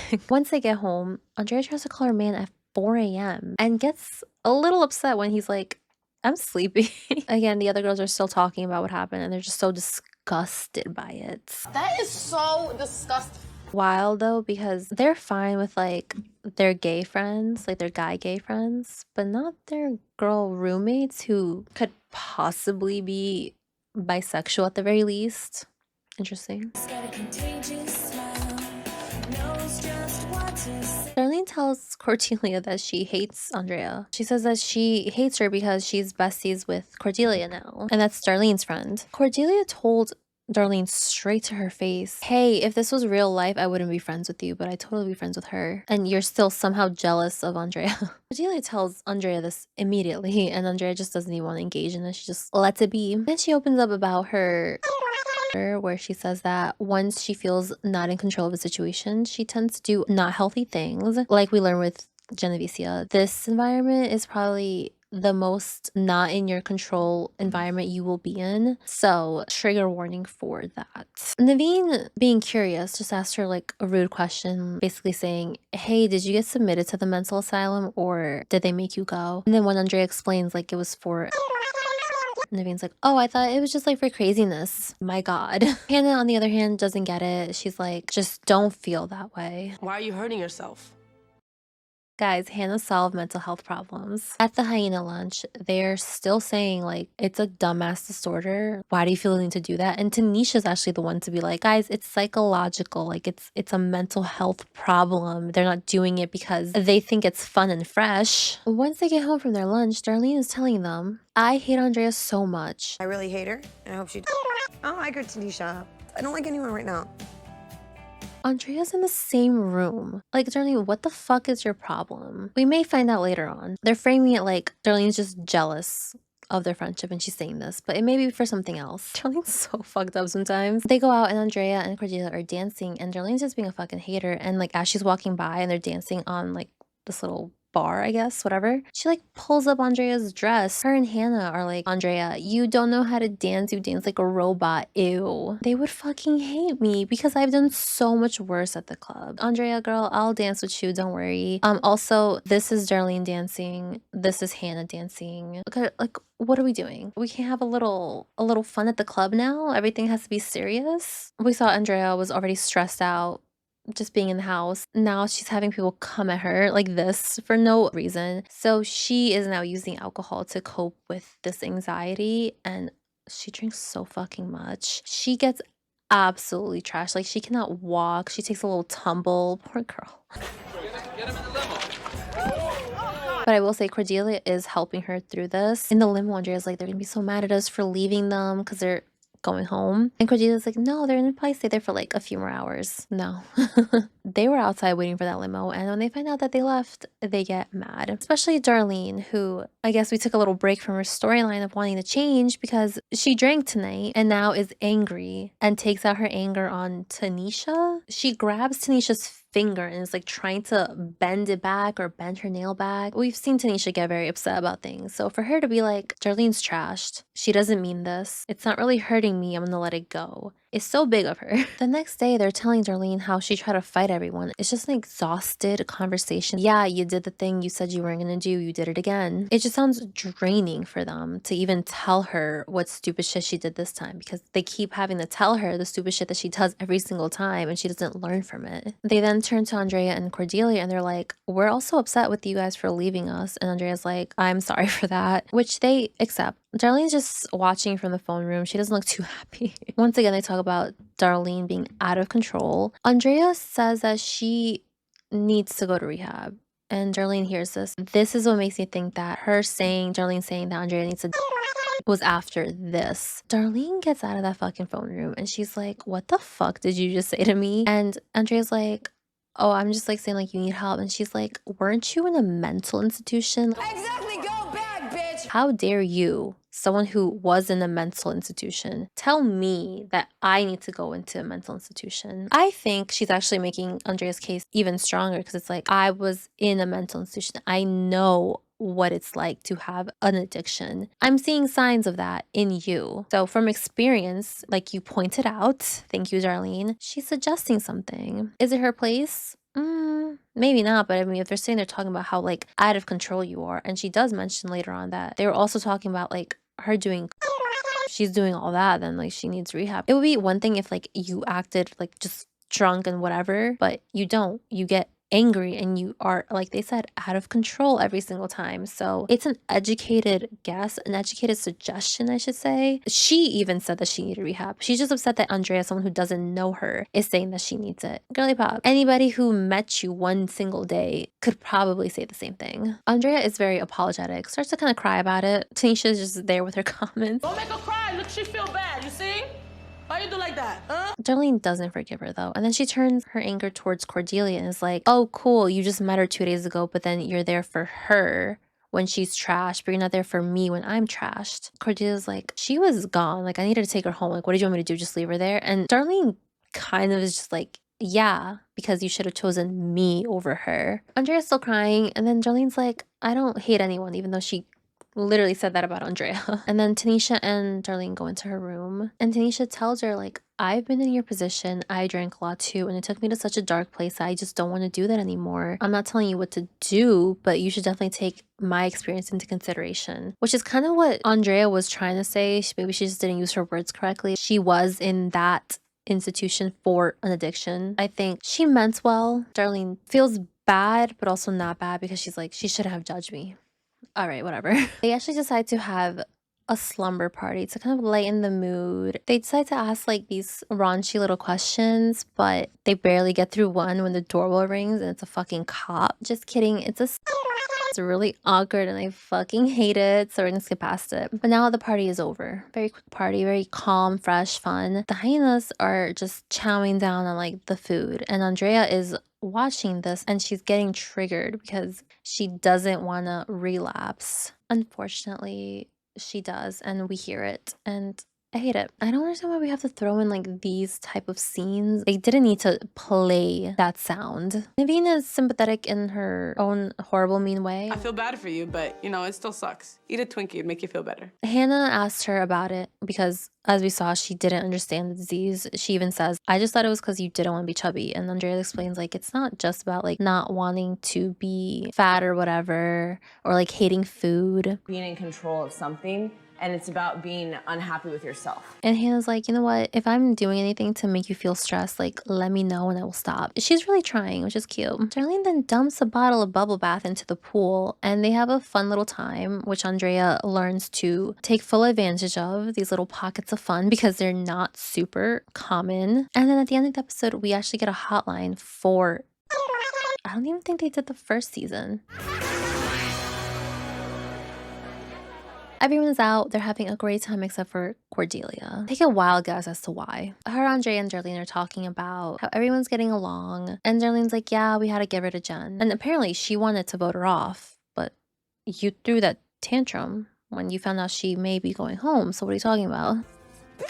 Cordelia says that she is very uncomfortable still because of how the hyenas treated her towards the beginning of the season, which, as we saw, was like, what, a day, maybe a week. She got her lick back by doing that. They don't even know about it. At home, Cordelia says that she's controlling her drinking and that she only had 3 drinks this evening. But Andrea's like, are you sure? Because I could have swore you had like 3 extra ones. And she's like, no, I had those extra shots, but like I shared it with Darlene. So it's like 1.5 shots. Okay, so you didn't just drink 3 drinks. You drank more than that. But she's like, don't be exact. And Andrea's like, okay, whatever. But actually not whatever, because Andrea peeps that Cordelia is just drinking straight from the bottle, which to her shows that it's not about just the enjoyment of like, you know, sipping on wine. It's, you're just trying to get drunk. All of the girls go out to like this workout class except for Cordelia. She's at home. And when they get back, Andrea, Cordelia, and Darlene decide to go out for happy hour. And Cordelia's like, oh, you guys are dressing up? I don't need to dress up. Girl, they went to a class, came home, got ready, and you just decided not to dress up, and then you're complaining about them getting dressed up? Okay, you don't have to get dressed up. Okay, so then why are you complaining about it? While they're out, Cordelia says that doing what she did gave her the confidence because she was seen as pretty finally. That again, she made these decisions thinking that no one would find out. I forgot what video I mentioned this, but let's just talk about it again. The Girls Gone Wild documentary. Those girls literally plucked from wherever the fuck they were. The second those tapes went out, everyone they knew about it the next day. This is like on the internet. I know we didn't really realize like what the internet was and how once it's on there, it's never getting off. In a car ride with the Hyenas, they're talking about how they feel so bad for like the people in their town who like do certain shit because they can never get rid of that label, that title. Everyone's so mean to them. They're just never letting them move past that. And they're like, yeah, bro, Cordelia, when everyone found out she did she had to like move 2 towns because she kept getting harassed. That's why I said earlier, like, I don't understand why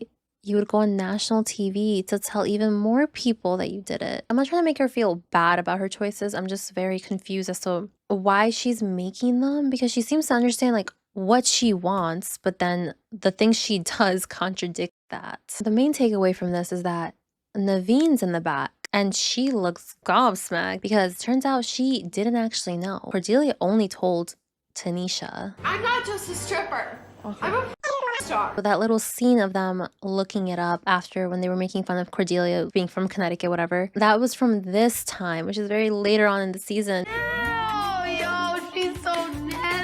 Because Naveen is the main one looking it up and she didn't even know. And here she's like, I need to look it up the second I get home. And this is what I mean. Like, why do you want to see her so bad? Back to happy hour. These guys are gassing up Darlene. And you can see Cordelia is just getting jealous. She's upset that no one's complimenting her, even though she has gotten nothing but male attention this entire season. Now it's time to pay the bill. Oh my god. I don't know what Cordelia's problem is, but she's very determined to get this bill comped. And then Andrea's like, well, no, those shots weren't even ours, they were the guys. And then Darlene's like, oh no, but we did have the wine in the bottle. And Cordelia's like, shh. They thought that she was just trying to like figure out the bill because stuff that those guys got was also put on their bill, but they didn't realize that Cordelia was just trying to get the entire thing for free.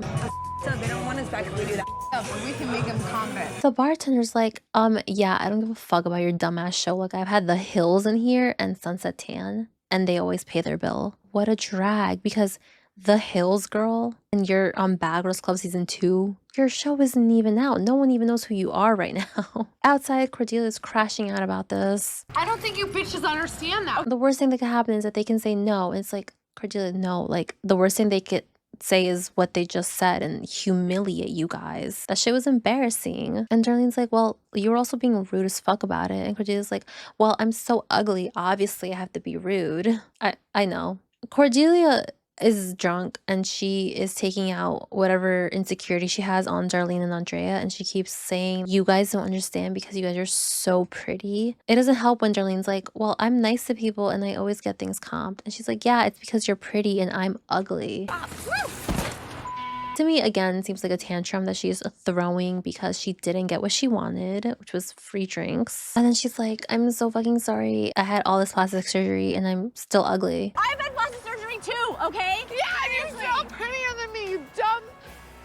Cordelia just wants to like stay behind and smoke a cigarette, and they're like, no, you're coming with us. And she's like, Guys, how can you leave without your wingman? like, look at their faces. Same. What the fuck are you talking about? But she's trashed. So the best thing to do is just take her home and put her in bed. Andrea calls her friend back at home and accidentally tells our friend Cordelia's secret about being a star. Andrea recognizes that Cordelia has a lot going on, but she too has a lot going on, so she can't be there for Cordelia through everything. Like, she has to focus on herself too. And yeah, Naveen is at home looking up Cordelia's videos, and someone had to have told her Cordelia's name, which means Cordelia must have told Tanisha her name. Mistake. If you want to keep this a deep dark secret, you don't tell someone you just met. A deep dark secret. Not even just people in the house. She told Scott. She told PJ. If you're just letting everyone know, is that really a secret? Also, you told me. But Darlene sees what Naveen is doing and tells Cordelia and is like, they are looking your shit up. And Cordelia's like, how? I never told them. So she goes inside to confront Tanisha and she's like, I only told 3 people. You, Darlene, and Geneva. So why does everyone in the house know? And Tanisha's like, no, Hannah was in the room when you told me, and that this was like a while ago. So this means besties with Naveen didn't really like Cordelia for a minute and still chose not to tell Naveen. That's actually so nice. But I guess they forgot. I don't know. They just happened to just let it slip by accident. Cordelia gets upset about this and is like, that is a lie. I never told Hannah. Hannah, were you there when she screamed out that she did a that night? She said it by accident, yeah. She said it, thank you, she was drunk. And they played the clip of her saying it and Hannah just walking by. I'm a star.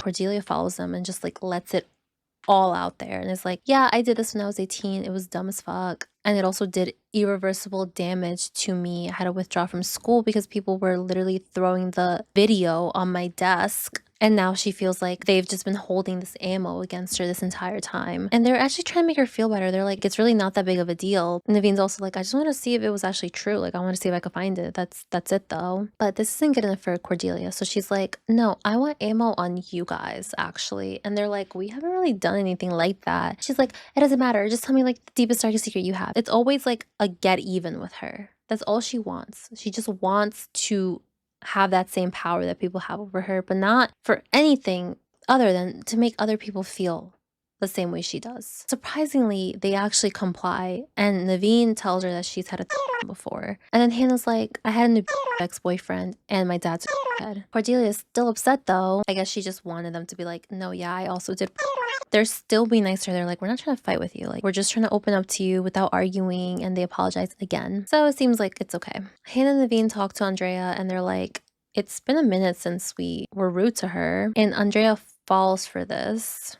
Hold on. Let me finish. She's like, yeah, the way that Cordelia spoke about you guys, I thought you guys like were the absolute worst. And they're like, no, it really wasn't that bad. Andrea, you were there when they took pictures of Cordelia sleeping naked and then try to justify it, saying that she just deserved it. But because of this, Andrea feels more comfortable and open talking to the hyenas. The next morning is just way too much. Everyone is stressed, and Andrea, to let the stress out, decides to write about it. Typing away just about Cordelia being a fucking mess, and then gets a phone call. So she leaves her computer wide open while she goes to answer this phone call. Guess who walks into the computer room? Cordelia. She reads this blog, she calls it, and is like, oh, this is a fake ass bitch. And she's very hurt by this because she feels like Andrea's just judging her. It is Halloween, so we got a little haunted house, which I love. It's so cute. But Cordelia is being very mean to Andrea. Andrea tells her to look at her makeup, and Cordelia does this. Look how green it makes my eyes look. She then calls a house meeting to be like, hey, I'm not drinking anymore. She also apologizes for the way she's been acting. And Andrea's like, yeah, do you realize the way you act like impacts other people? And Cordelia doesn't really care. She's just like, I was just upset.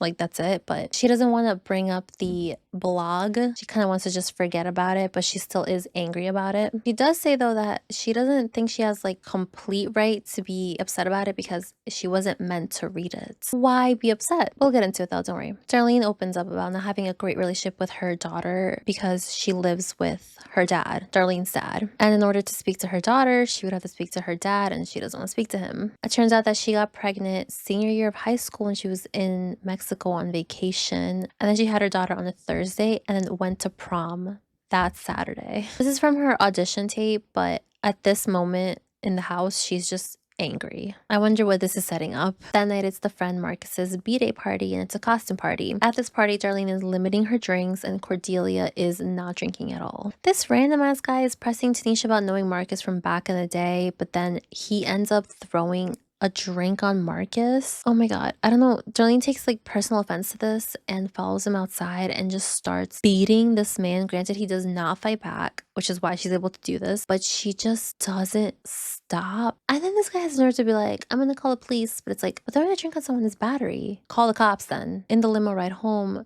Darlene doesn't really give a shit that she just fought like that, even though she shouldn't have. And Hannah's like, I just don't want your daughter seeing you like that, which hits her a little bit. So at home, Darlene's in her bed crying because she has not changed at all. Tanisha tells her, like, you went through some shit. Don't make your daughter go through the same shit. Get it together. Like, do it for your daughter. And then she speaks to her mom and finds out that her mom was a little bit more of a friend than a mom, which may be why Darlene is a little bit irresponsible. She says that she hasn't seen her child go to school, and her daughter's in the 1st grade, and not once has she taken her to school. Hannah tells her, like, she's eventually gonna grow up and understand what you're doing. This time is the time to change, otherwise it's gonna be way too much resentment, because Hannah's like, I literally hate my dad so much. Darlene finally calls her daughter and speaks to her for a little bit, and we find out that they're leaving in 2.5 weeks, and her daughter's so excited to see her. She just wants her to take her shopping, so I really hope she doesn't break this promise. It is now Halloween, and they're out at this club with their costumes. I love Halloween so fucking much. Cordelia is still not drinking, and she is very upset, but she decides to be a little bit nicer to Andrea and kind of move past the whole blog thing. So they're right back to their dancing.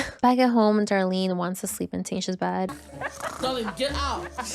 Get out of my bed. Get out. But I think this scene is so cute because they're just bonding like sisters. But then Tanisha says the fucking phrase. She says, but at the end of the day, just connection. I think this is the first time they say it on this season. I haven't caught it any other time. If only this was even close to the last time.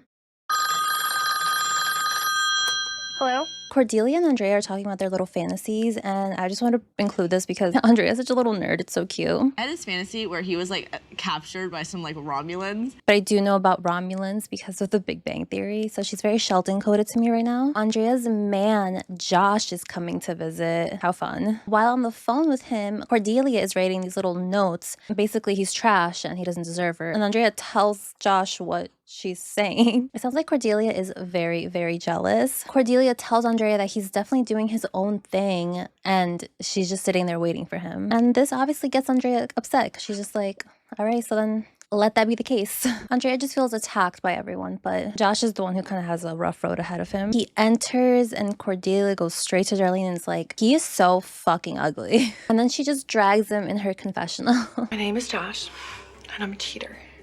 And I'm really unattractive. I kind of resemble a corpse. At the moment, Cordelia is obviously not a fan of Josh, and she's just plotting on ruining his time here with Andrea, which sounds really fucked up. Sounds like she's just doing it because she's jealous, and that's the storyline they're giving us. But Naveen actually tells us it was because Andrea has literally told them how ass of a boyfriend he was / is, because they're not really together. The things that he's done and the way he's played her is very obvious that he's just still cheating on her, and she wanted to sabotage that, but so that he can't get what he wants, as opposed to ruining Andrea's time in her head, but she really just ruins Andrea's time too. Andrea and Josh are going out and they're trying to convince Cordelia to come with them. She's very reluctant, but she eventually agrees to it, and they're fighting over Andrea. I charge money, I'm gonna have to collect. Sorry, I'm her pimp. Let's get this straight. Oh. All right, I love how I have a say in this in my own life. Shut up, ho. Meanwhile, in the car, the Hyena sisters are just talking about how much of a bad friend Andrea is for taking Cordelia to a bar when she knows that she's trying not to drink anymore. She literally went out to the club with you guys. At the bar, Cordelia decides to take a shot, and Andrea tries to stop her. Josh also tries to stop her, but she catches this little toad. And Andrea says that she knows firsthand that with addictions, you tend to relapse. So rather than making her feel bad for relapsing, she's just going to be there for her. She's just going to let Cordelia make her own decision when it comes to this. I will point out that she looks really sad while she's taking the shot. When they get home, Josh and Andrea go to the tub, and it's so awkward. I don't understand how you even think to have these type of moments when Darlene, the camera guy, the producers, the boom guy, they're all in the room with you. But a lot of the roommates go in to take a little peek, and I don't know why the fuck Josh chose to sit like this, but he did. And I don't know why he sat like that. But they finally get out and they're trying to like do their thing in the bedroom, but Darlene's being mad annoying. And then Andrea chases her around a little bit. They break something. So the fun is over. Tanisha's awake. She has the bell. It's time to go to bed. Right now. Tanisha, you think right now.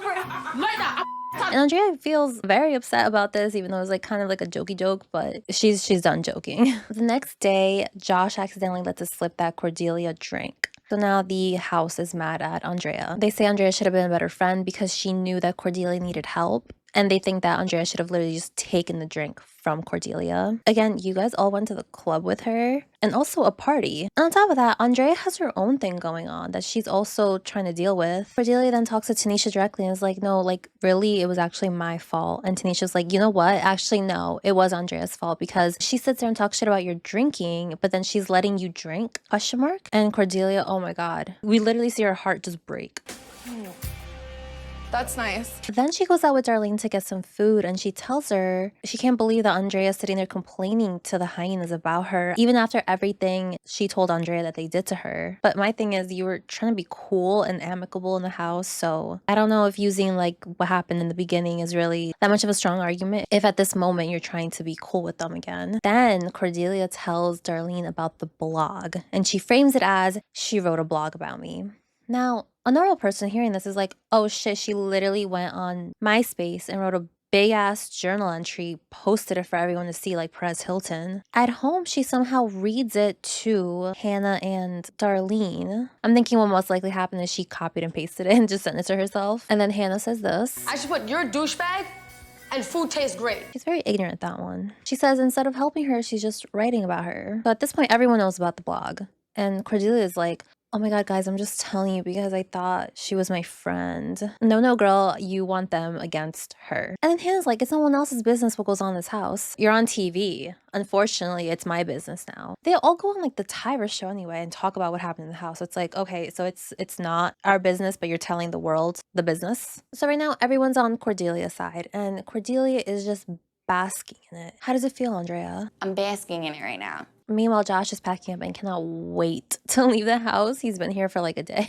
And we see Andrea go back into the house to the girls just sitting there angrily staring at her. Prior to Andrea actually stepping into the kitchen of chaos, we get the big reveal. Darlene is friends with Andrea on MySpace, so she sees the blog on her page. This one's titled Visitors and when she goes to click on it, it's private. So this means this whole blog was just a private diary that Andrea had that Cordelia just happened to stumble upon. But that's why I'm sitting there like, you told them that she is writing a blog about you. That's very different. God forbid we have a diary. Let's hold on to that. Andrea finally walks in and they verbally jump her. They're like, we think that you're writing about us. And she's like, no, yeah, in the beginning for sure I was, but it's all private. They're like, no, sorry, Andrea. This one, Visitors and is actually dated yesterday, which makes sense because Josh is just now leaving and it says Visitors. Personally, I would have been like, oh no, it just saves like that if you open it. So I probably just opened it yesterday by accident and it just saved the date like that. Tanisha's like, I don't understand what I did to you, but it's just so bold to assume it's about you guys. Like it could literally be about anything. The Visitors, I mean, probably it was about Josh. Why are you assuming that's you guys? It could have literally been like the girls he cheats on her with, right? That's what I would have fucking said. Or it could have been a short story based on the events in the house. She's like, it really wasn't anything bad though. And they say Cordelia saw it and she cried. So Andrea's like, I just write about what's going on to help me get through it. And Hannah's like, why are you writing about your friend? I think she's a bad friend, but because she's part of her life, what's the big fucking deal? They keep pressing her about like, what did she write about them? And Andrea's like, okay, if I said something bad about you guys while we were fighting, then my bad. But Naveen is very messy. So she says, you know what? Read us what you wrote about us and then it'll be all over. We're asking you to end this. But then Hannah piles on because she's like, if you don't, we're going to make your life a living hell. We're going to make your life a living hell. So I will. And poor Andrea, man, she just feels like backed into a corner. Swing, girl, swing. Andrea decides to just read it to them. Basically, all she says in this blog is that they're all miserable. You guys are. Also, because like every time Tanisha would talk about her experience or the girls' experiences like on reunion shows, all the time she would talk about how miserable it was. You're in a miserable environment. Maybe they made the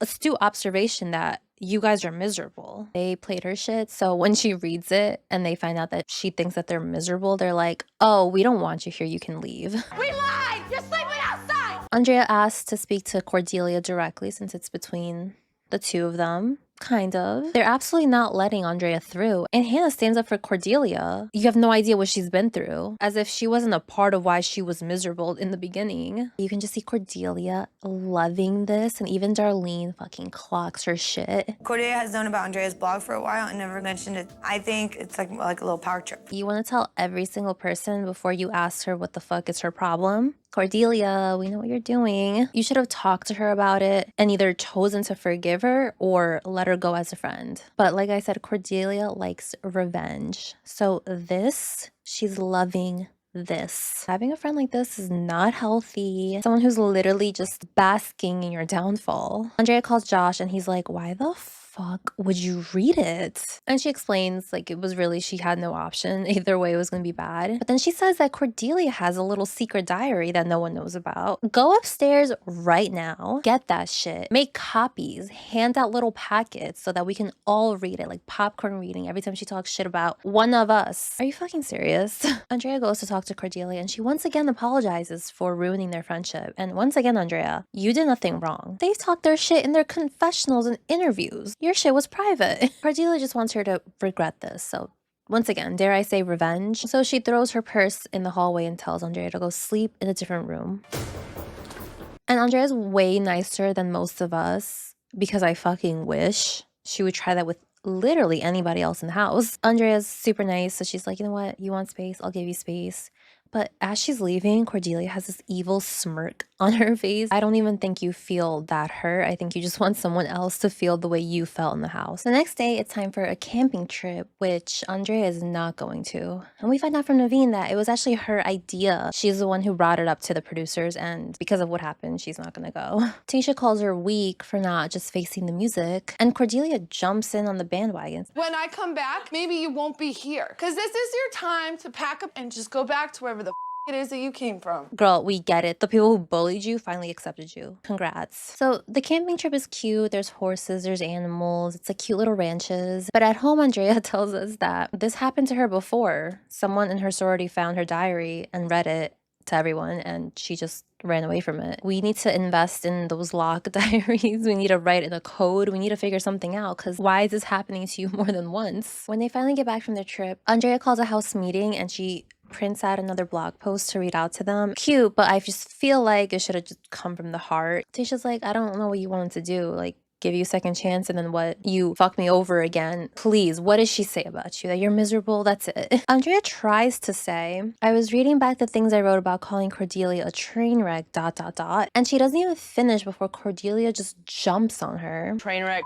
Who are you you to say? Train wreck. You know what? The worst part is, no, you're not going to finish because I got plenty to say. To me, it sounded like she was about to say, I read the things that I was writing about you and I didn't realize how mean it was. But no, Cordelia's like, yeah, how dare you call me a train wreck? Your behavior is erratic. Cordelia claims that, yeah, she was mad, but as the time passes, she keeps getting angrier and angrier. No, girl, you keep getting gassed and more gassed. So it's making you feel bolder and bolder. You take out all your frustrations, all the built-up animosity that you had from the house onto someone, probably the only one, could have been a great friend for you. Andrea's still crying about it. Cordelia wouldn't have gotten a single tear from me. But then Cordelia's like, no more walking on Cordelia. Meanwhile, she's over here talking about, I'm the alpha female. Which is it? This unfortunately breaks Andrea and she decides to go home. She says her goodbyes and apologizes once again. As Andrea is literally leaving, they're still being rude to her, like, shut up. Tanisha calls her weak for leaving and says that she's just running away from her problems. She's leaving a house where people in the house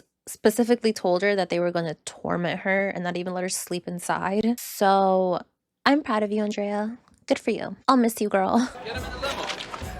Cordelia says, between me and you, I wanted to forgive her, but I really want her to learn a lesson. What's the lesson? That Andrea can't have a diary, but you can? I would say let's play back the horrible things they've all said to each other, but that would literally be the entire show. In fact, Andrea was the one who confronted them about the whole Larry Bird topless bedtime incident, but now you're friends with those girls and you don't like this one for writing in her diary. Anyway, they go out and Cordelia mentions that, oh shit, it's the 5 originals. Now we see the original versus replacement classism, which is a really big deal on the show.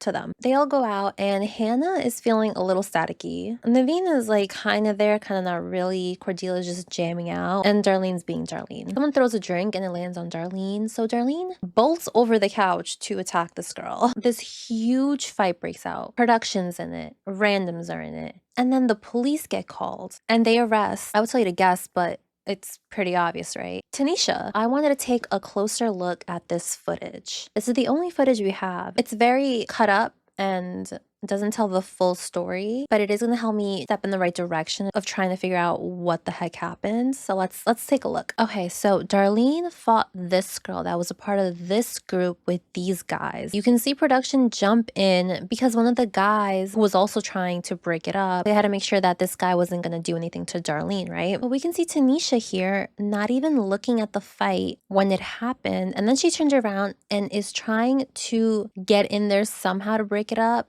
but also yelling at this guy who is trying to get Darlene off. We see this guy pick up the girl after the fight, and then we go outside of the room in the hallway and you can see Hannah yelling at this guy, and another bouncer is like, we're calling the police. So Naveen says no, they need to control their people, implying they're all part of the same group, or that group is the one at fault. Outside we see this guy with a black shirt holding his head because he's bleeding. Hannah's telling the guy that Tanisha didn't touch anybody. So someone hurt this guy by throwing a bottle and cutting him, and he thought it was Tanisha. So now we go back to the fight. During the fight, we can see people throwing drinks on them. I see this employee, they're all wearing black, so it's not 100% certain if it was this employee, but he's in the middle of it. He has a black shirt. He seems like the same height-ish. So if you rewatch it and just watch Tanisha, you can see her at most slapping this guy's arm off. At no point in the footage that we have did she grab a bottle, did she throw a bottle. What I'm thinking happens, since they were all throwing drinks on them, someone threw a bottle and it hit this guy. And he's facing Tanisha, and Tanisha looks like she just maybe threw something because she went to go hit the guy. So he's just assuming that it was her. Oh my god, I thought this guy was a worker, but you can see right here his orange wristband. He's just one of the friends. I think he's this guy with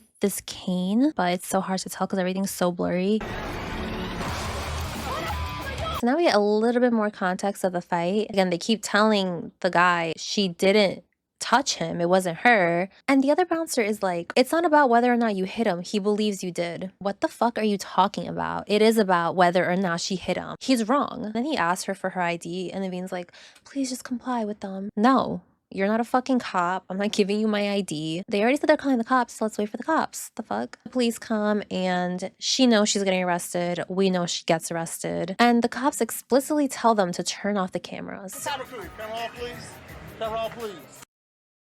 I'm sorry, is this not America? Was this not America in 2007? The main issue is production filmed everything inside. Why are they not showing the cops this footage of Tanisha not doing this? Possible. Very possible that it was another cast member, maybe Darlene, who was the one who actually threw the bottle. Even if it wasn't her, Darlene is the one fighting. So it's possible that production didn't want to sit there and go from one of their cast members getting arrested to the other just getting arrested. Or even possibly more than them, because Hannah was also throwing drinks. I think that's probably the strongest theory of why they didn't show the cops the footage. Or another theory is that the cops didn't give a fuck. They saw Tanisha. This one guy was like, yeah, it was her, even though 3 other witnesses are like, it wasn't her. And they were like, fuck it, I don't give a shit. Let's just arrest her. The next day, Tanisha calls and we find out that she's charged with assault with a deadly weapon. The weapon being the bottle. The only person Tanisha is speaking to, by the way, is Cordelia, because she thinks every single other person played a part in what happened to her and her getting arrested. Hannah threw the drink. Darlene fought the girl, and Naveen was just sitting there dancing, not wanting to leave, even though Tanisha wanted to leave because she knew some shit was gonna happen. So Tanisha has to spend multiple nights in jail because they set her bail to $60K. So she can either just pay $60K, sure, or she can just pay 10% of it, get nothing back, so $6,000. She says that she is in a holding cell with 20 other women. Cordelia promises her that she will try to figure out how to get her out. And then she tells Darlene that she doesn't want to speak to any of them. Later that day, Tanisha calls back and Naveen answers and tries to talk to her, so Tanisha's like, no, let me speak to Cordelia. Let me speak to Cordelia, please. Okay, it's Naveen. Yeah, let me speak to Cordelia. When she finally talks to Cordelia, she's like, someone in here told me that it's possible I can pay a bondsman $2K to get out of here. So Cordelia's like, you know what? Okay, fine. I'll call around and try to get you this $2K. But Naveen is upset that Tanisha doesn't want to talk to her because she's like, I didn't do anything to you. And in her little videos, she does say like, all I did was want to stay there and dance. I didn't start the fight. I didn't egg on the fight. I didn't continue the fight. I was there trying to stop it. How that she says that she and Hannah spent like 20 minutes arguing with these cops to get them to realize that it wasn't Tanisha who threw the bottle, but it just didn't work. Just let her be upset about her current situation. You could think that it's not deserved, but I think as a friend, you should just let them be angry with you because of the situation that she's in. It is now day 2 of Tanisha being in jail. And Cordelia is trying to call her friends and family to get this $2K, but she is unsuccessful. And then she ends up finding out that the whole $2K thing wasn't even a thing because per California state law, it has to be 10%, so $6,000. So the only thing she can do is just wait for her court date. It is now day 3 of Tanisha being in jail. And Cordelia is going to visit her in the jail. She asks Hannah and Naveen if they have a message for her, and they're like, yeah, tell her not to be upset with us. I expected more like, we love you, we'll come to your trial, this is so messed up, that kind of thing. But she goes in, and she's actually being really nice and super cute. You look very hot for being in jail. Your weave looks nice. She does relay the message that they told her to relay, and it does not go well. At home, Naveen is still upset, and she says that she's been a great friend to Tanisha and an even greater follower. So she doesn't deserve to be treated this way. But like, again, she's just upset because she's in fucking jail. And she's been in jail for 3 days, horrible conditions, and you can't afford to get out. Why are you not grasping that that's an awful feeling? And just let her be upset with you. It is now day 4 of Tanisha being in jail, but God bless, she got released. I'm out. I'm out of jail. The DA threw out my case. How fucking horrible to be in there for a bullshit charge for absolutely no reason. But she's finally home. Cordelia even bleached her tub so that she can take a long bath. Darlene is also home, but she runs away because she doesn't want to see her just yet. She wants her to see the other girls first and take out her anger on them. But then the other girls get there, Hannah and Naveen, and they come back with food. And the first question they ask is, Tanisha's back, right? You knew she was coming back. You went to get food and you didn't bring her a single thing. Tanisha's in the beauty room blow drying her hair, and Naveen just walks in, doesn't say a word, and just takes her straightener. Apparently, the blow dryer Tanisha was using was Naveen's. This is what Naveen said. She's just gonna use my stuff without asking, so I'm gonna take my other stuff so that she can't use it unless she asks me. You can just say hi at the very least. Tanisha sees her take her straightener, is like, I'm not gonna fucking steal it. Like, what the fuck is your problem? Follows her out, and they just start arguing. Tanisha calls them all fake and says that she went to jail because of all of them. But Naveen doesn't think that she is to blame, so she argues back.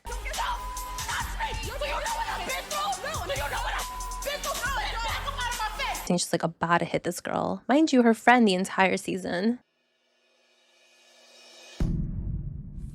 The last episode. While they're arguing, Naveen tells Tanisha, you're the one to blame for your actions. And she's just like, what fucking actions? Like, I don't think Naveen understands that. Tanisha didn't do anything, and this man just saw her and was like, oh, it was her. It was easy for Tanisha to get blamed for this. Why the fuck do you think, Naveen? Tanisha's like, you know what? We don't have to be cool, but we do not have to fight. Tanisha just wants an apology from her friends because regardless of what happened, she's the one who went to jail. So, I don't know, maybe you can be like, hey, sorry you went to jail, you didn't deserve that. As opposed to being like, oh, sorry, I put you in jail. Like, they're both an apology, but one, you're blaming yourself for it, and the other one, you're not, but you're sorry either way. Do you know what I mean? Or like I said, like, show some sympathy about what just happened and bring your fucking friend food. Cordelia cleaned her bathtub. Why didn't you guys, I don't know, set some other shit up for her? Bring her some shit to help her relax. Something to make her feel better about what happened. Hannah decides to try to talk to Tanisha, and she's like, I just didn't really know how to approach you. You can just say hi. I don't know. Or maybe just like, hey, oh my God, are you okay?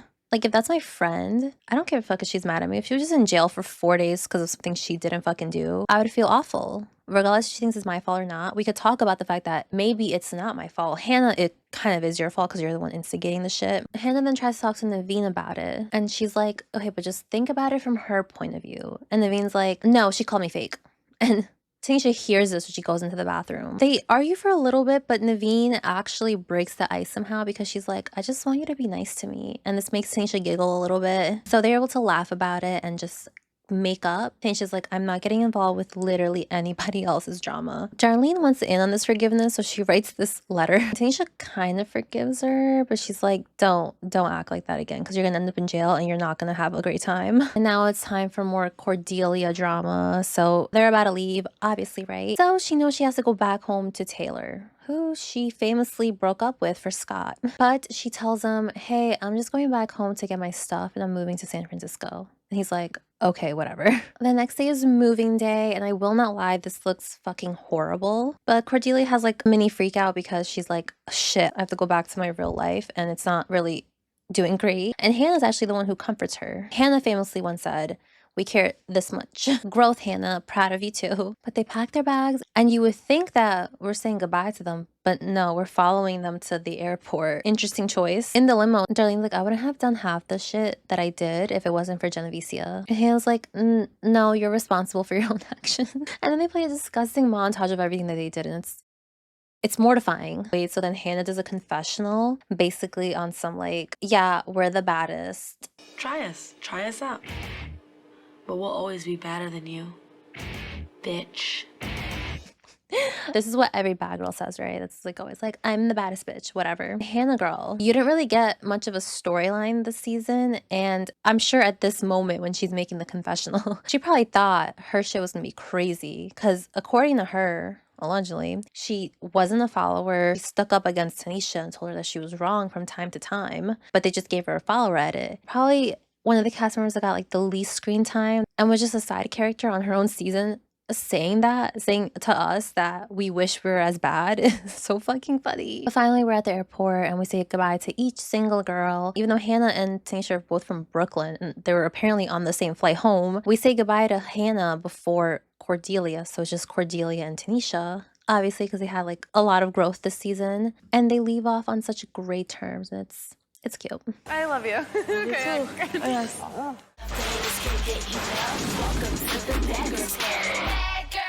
We're back for a real reunion this time. This is 42 minutes long. And unlike season 1, all of the girls are back. Everyone gets their little intros, and Cordelia's like, yeah, I've been drinking since the morning to prepare. Tanisha says that Lyric's been all over the blogs talking shit about her. And then Lyric says the one with the skankest attitude is Tanisha. Your little bestie, Genevicia, literally called her a so that's very interesting. Lyric says a dreaded phrase. But you're gonna respect me at the end of the day. No, they're not. And if they don't, then literally what are you gonna do? Nothing. But no, for real, I wish the message boards were still available, but they're not. They've all been wiped out. I think these are specifically on Oxygens. There's like Lipstick Alley, but it's really like just them talking about the show like, oh shit, it's airing tonight. Like, okay, cool, thanks. Time to start. Star Jones is the host this time, and they have an audience. I'm very glad that we learned from our mistakes season 1. Also, there's no unseen moments. Happy for us. Star Jones says that these girls' outrageous behaviors have hindered their relationships, so they want to change. We're still talking about change here. Here, we also give praise to those who made it to the end. So again, this season, we've established the hierarchy between originals and replacements, the importance of making it to the end, and changing your ways, your outrageous behaviors. 2 out of the 3 of those stick till the end pretty much, but the last one, man, we out the window. I think season 4. The first topic is the last night out that they had, featuring the brawl and Tanisha getting arrested. And at this point, some episodes have aired, but not every single one. So this is the first time they're seeing this, and it's been 4 months since filming stopped. If it started mid-August and did kind of like November-ish, the 4 months after that would be March, meaning they probably started until episode 16 at this point. They give pretty much the same stories. This girl was harassing them, so they just retaliated. Tanisha had to spend 4 to 5 days in jail at the very least. It kind of changed her in a way to not go insane in public so that it never happens again. Even though she didn't do shit, she's very proactive about not even giving them the opportunity to take her to jail. Naveen also gives the same explanation as to why she took her straightener. She wanted Tanisha to have an excuse to talk to her, which at first I thought was fucking bullshit. But then I found out that that was Naveen's blow dryers. Her stupid twisted head, I'm sure that made sense. Andrea's called up next, and Cordelia says that Darlene has been calling her up damn near every day, saying that she's gonna beat the shit out of Andrea. She hates her so fucking much. Star asks her, like, is it because you're jealous of their friendship? Like, what is it? And Darlene's like, no, I'm not jealous, even though she literally said she was jealous on her season. But the main reason is that Andrea told her to go to rehab, even though she, quote, has been to a mental institution and has no right to judge. I've already said my piece on this. I don't want to repeat it. But Andrea does explain it a little bit further because she was told that night that Darlene was on.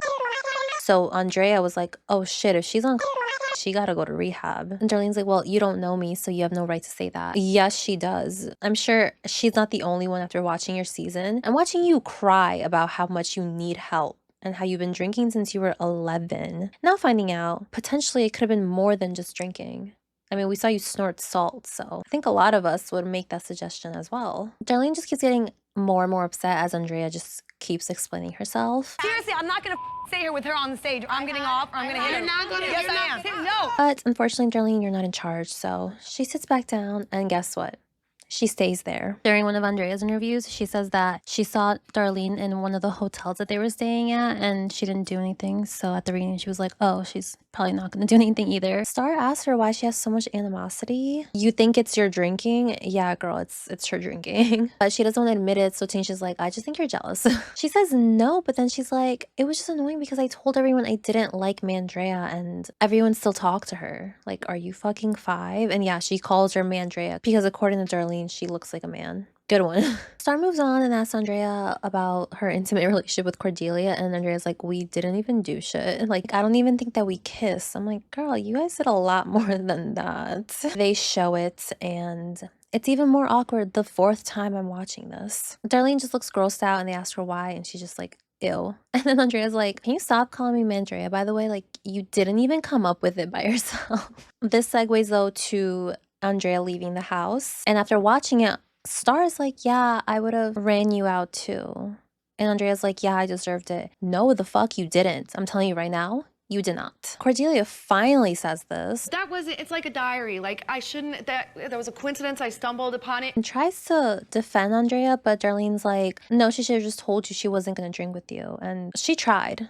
She did try, but Cordelia's an adult, so she needs to make her own decisions. Andrea tried to stop her even from doing that, but she refused. And she's letting her figure out the things she shouldn't do as she goes on with it. And it's just rich coming from Darlene, who the entire season was like, I have to stop drinking too. I have to stop being so angry. Was she not drinking the last night? Was she not fighting the last night? And is she not angry right now? So you expect Andrea to change this grown woman. How about you focus on changing yourself? Moving on, it's time for Lyric. Hilarious that they brought her out before Jen, even though Jen left after her. Star asked her why she left so early, and Lyric's like, I just had a lot going on at home, the court case and other stuff. Naveen says that apparently that wasn't true, that she got sent home. That's literally what she says. I don't know how or why. Maybe it was the court issue because she had to go back and they don't want to pay for like another flight or something like that maybe. Apparently, her and Genevicia, after they got kicked off, would nonstop call the house trying to get back onto the show. In Lyric's interview, though, she vehemently denies this. Lyric says that on top of her personal issues, she also doesn't like to not be in control of her situation. She doesn't like doing like the sorority college thing. So then Naveen and Hannah are like, no, we know. We can tell you don't like the college thing. They're so fucking shady. And then her and Tanisha kind of get into it a little bit, and Lyric's like, no, yeah, I'd be jealous of me too. And Tanisha's like, are you fucking serious? So Lyric says this line. You a cheeseburger away from obese. She does point out though that they were cool when they left the house, and I'm sitting there like, yeah, they literally were. Like, they were beefing when Tanisha was banging the pans. Lyric was like, what the fuck is your problem? And they kind of got into it a little bit. But after she was like, guys, I'm leaving, Tanisha went up to her and was like, you know what? You're so right. Like, I definitely should try to be better or whatever she said. So I don't know why Lyric is now talking her shit. Tanisha does get in her face and Lyric just lets her rock. And then Tanisha makes fun of her rapping. I'm the best rapper alive, yo, on the 4-5 bus, yo. And then calls Lyric's mom dumb. But you're gonna respect me at the end of the day. Lyric's like, your mother doesn't even want you though. So now Tanisha gets back up, starts pointing her finger. Lyric slaps it away, gets up too, and it's serious now. Turns out Tanisha's upset because, as I said earlier, episodes were airing, just not all of them. The episode of Genevicia calling Tanisha that aired. I'm assuming that Tanisha probably talked her shit as she should, and Lyric, as opposed to being like, damn, fuck Jen, right? She then went at Tanisha instead. But they just start saying petty shit to each other, like Lyric talking about her weight. And then Tanisha brings up her mom again, and this is way too much for Lyric. So she starts to like say some things that take it a little too far. She gets sent off stage, and we find out that she's actually done for the reunion. She's not coming back. I do wish we asked her a little bit more about like the whole fathead incident, but she did drag it a little with her threat. Unfortunately for us, this means that it's Jen's turn to come out. She looks like garbage as usual. She says this. Put yourself in my shoes and then tell me that it's an easy job. It's so dumb. You're not doing much. They talk about how this whole fight started because of juice. Yet again, it's like, no, it wasn't just because of the juice. It was the fact that she did something to the juice and then refused to replace it. And then Naveen's like, no, yeah, it's because she was too broke to replace it. $2 juice. And Genevieve just keeps trying to get Naveen to shut up, and it doesn't work. In fact, Star tells Genevieve to stop talking, and guess who stopped talking? Hannah's like, it's cute that you think that you played us, but like we just really didn't care about you because you're a bum. And Jen's like, well, you're a follower. And Hannah's like, I don't give a fuck. And then Genevieve has the nerve to be like, it was just so hard living in that house with those dirty bitches over there. She's just so clueless. But truly, thank you, Naveen, for this. We didn't shove a sponge in our like you did. And also Hannah for this. I gave you a cup. People put change in it right now. Star Jones then moves on to boy drama, and I don't understand why we're not talking about what Genevieve said to Tanisha. It gets brought up on the Tyra show, not really in the way that I would hope. It was Tyra trying to convince Tanisha to hear Cordelia out, to apologize. Bitch! Looked at that about 5 times, my producers. N-word was not said. We did hear black ghetto bitch. I heard black ghetto bitch. So yes! Bitch!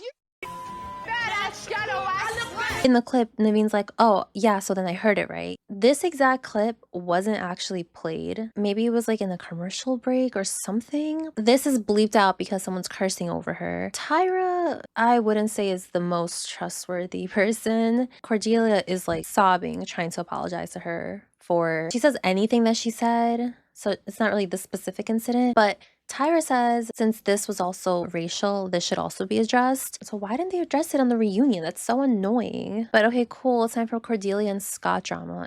They interviewed this man. He says that he suspected something was going to go on with the other friend, Josh. So he asked him about it and he confirmed it.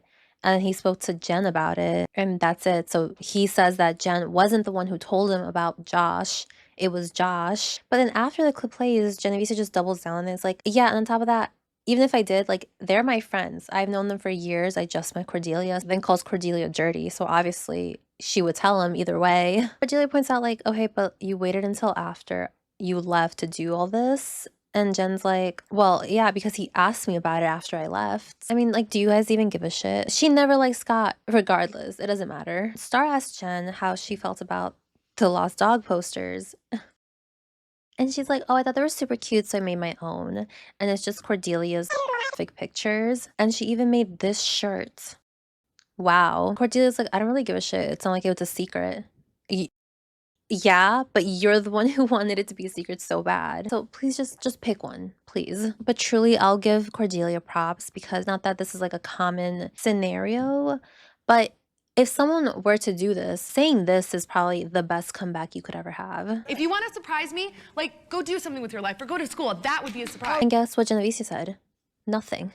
Nothing in return. So now it's time to ask the girls where they are currently. Darlene says she went back to school and calls her daughter almost every single day. The goal is for her to live with her, but we'll see. Cordelia moved to San Francisco, is back with Taylor, and got accepted into culinary school. Andrea is also back at school, and she's thinking about starting a nonprofit for... Tanisha is working with a charity that helps ex-convicts with training for certain jobs. Hannah has a boyfriend. You see what I mean? Like, it's like, you have a zero storyline. And Naveen is working at her radio station, which is where I got all of her little clips from. Then she asks Jen, what's going on with you?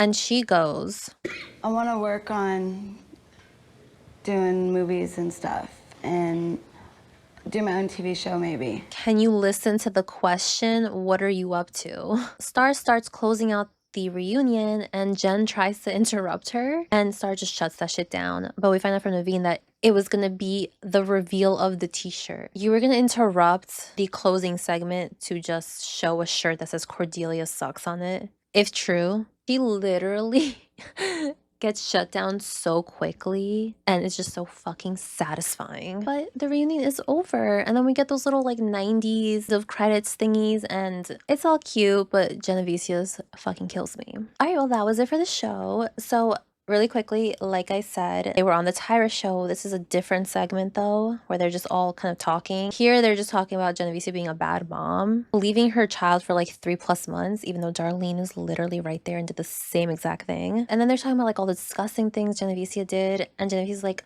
Naveen, you literally ate cat food. And Naveen's like, that was for a radio show. And then on her little videos that she uploaded, she admits to doing it. And she says that it was because of her radio show and she was forced to do it. The radio show that she's literally on right now. I mean, I have been seeing videos like dog food has crazy macros, so maybe she was onto something. So that was the entirety of Bad Girls Club season 2. So I like to go through all the girls and rank them. And like I said, I'm going to be doing a cumulative rank. So let's get started with the bottom of the barrel. Your own goddamn job. I mean, honestly, guys, do we have to even include her?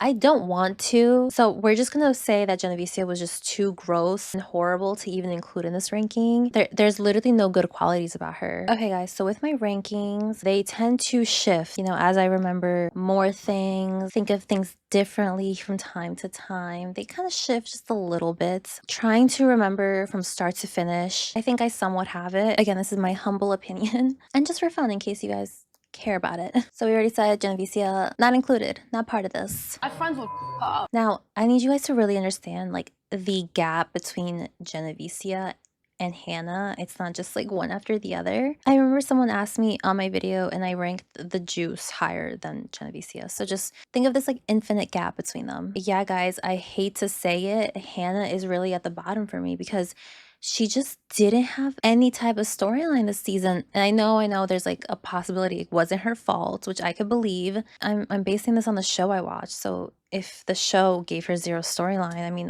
what can I say? Do I love that she's from Brooklyn? Yeah. Do I like how funny she could be from time to time? Yeah. But I feel like the other girls had just so much more to offer. Again, maybe not intentionally. Maybe she had a lot to offer that we just didn't get to see. Truly the highlight for me was hearing her tell Genevieve that if she would give her a cup, people would put change in it. Yeah, seems like a cool chick. But as far as the season, it's just not someone that like really stands out.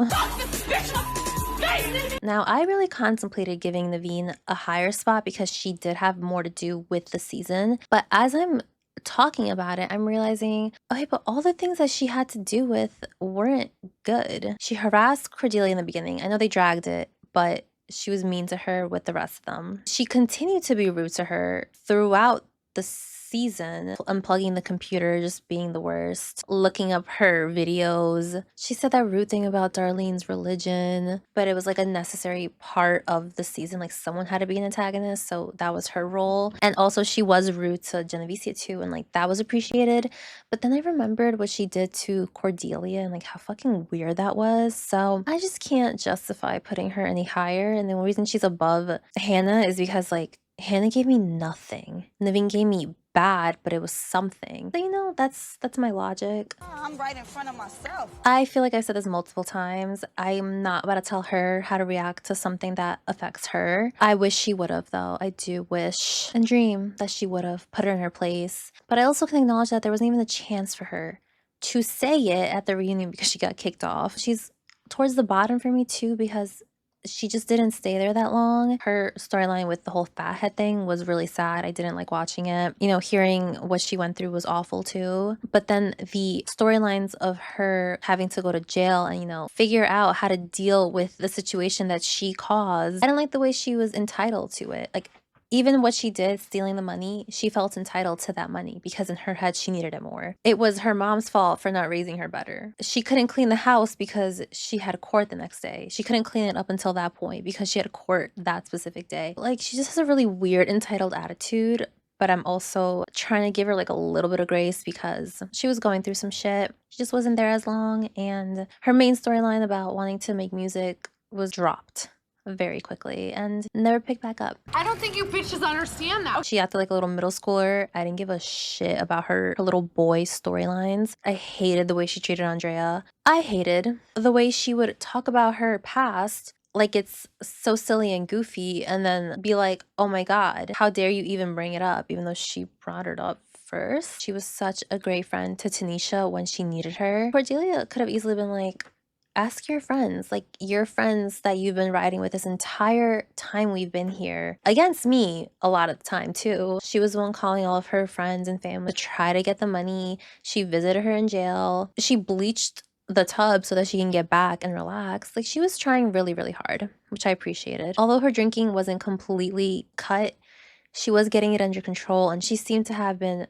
finding herself yet again, where towards the beginning and middle, oh my god, she would drown herself in alcohol and just pour everything out. I will give you points for how nice you were to Tanisha, but I will not forget what you said about her and calling her a ghetto bitch in the beginning. I just think there's something deeper in you that you think you have to say that to somebody. Appreciate the growth though. I do appreciate the growth. There are consequences. Geneva. She was an insane one. She gave us a lot. The reading kind of killed it for me because it's like, you're that mad at Andrea for just telling you to go to rehab. All of this with Cordelia, like, how dare you do that to her? And also just this entire season of her like struggling, wanting to change for her daughter, etc. At the reunion, when you've had 4 months to contemplate, also see some episodes on TV, you're still acting the same way. So mind you, this entire season she's been wanting to prove everyone wrong, and to me she just really didn't. But she's obviously higher because I think she does have a nice heart. It's just, it really gets so clouded with her anger a lot of the time. You know, like with Tanisha, she tried to give her the pictures to rip up because she felt bad. So she has a little bit of a conscience. After the whole Geneva prank words things happened, she wanted to stop. Even though she partook, that was disgusting. She at the very least felt bad about it way before Cordelia and Geneva felt bad about it. So there's definitely some good in her. And I think it just outweighs the other girls' good by a lot, especially Naveen. I loved Andrea. She was so fun. Poor girl, you know, she was going through what she was going through. She also did help Hannah and probably like so many other people watching to understand that what she had, her disorder, wasn't just like, oh my god, I don't want to be fat. I feel like a lot of people watching, especially during these times, definitely did not understand like how serious it was. I'm happy at least that came from it. You didn't do anything wrong by having a private diary that somebody read. You didn't do anything wrong. You were a good friend to Cordelia. Cordelia is lucky. All you fucking said was that her drinking is out of control. You're sitting there wanting to not drink, so if you keep drinking, obviously she's gonna complain about it because it's like, girl, like, you don't like the way you act when you drink. You're still drinking. I didn't love her show that she put on for Craig. That was awkward, but whatever. I didn't think while I was rewatching that I would put her this high until I finished the last episode again. I'm just like, I really was gonna put Miss Andrea at the top, and I'm like, girl, like, really? She was only there for a few episodes. It's not fair to someone who was there the entire time that we saw from start to finish. Someone who actually made a change too. Okay. Hey, hold on. Where I got pizza from? You know what? She deserves to be at the top because she started off very catty. If you say something wrong to me, I'm gonna fuck you up. Like that mentality. And at the end of the season, she was like, I don't have that anymore because it's not getting me anywhere. She has a lot more self-awareness than most of the other girls. And she knows how to sit there in jail for 5 days to have my stupid ass put her at the bottom. That's fucked up. She was annoying. But I did find her funny from time to time. And she was able to put all her drama with Cordelia aside and finally make up with her, make up with Darlene, just have like good friendships in the house at the end. This is the final ranking for Bad Girls Club Season 2. And this is for the entire show so far. This is going to be a very big list. And as for the season rankings, I'm gonna put this above season 1. All right, guys, thank you so much for watching. I hope you enjoyed. I find myself able to talk about the show literally for so long. I write out like a whole script and I don't even stick to it because I'm like, I don't even need to. It's just like off the dome. Such a conversational show and I love talking about it. So please let me know what you thought. Again, if you know any more drama that I missed, let me know too. I'll link everything that I could find, especially Naveen's stories. I'll try to see if I could find like the Tyra show clip. Next recap will be Baddies South, so get ready for that. That's gonna be a long one, so bear with me. But if you want to see my reaction to it, it's available on my Patreon. Again, shout out to my Patreon members. Love you guys. All right, I love you guys too, and I will see you next time. Bye. Blue dreams, I'm with the stars when I face blind. She a nightmare, better be hard for me to wake up. Let me know what choice to cut off and get my cake up. Fuck a whole comments and my soul is all I'm saving. Yo.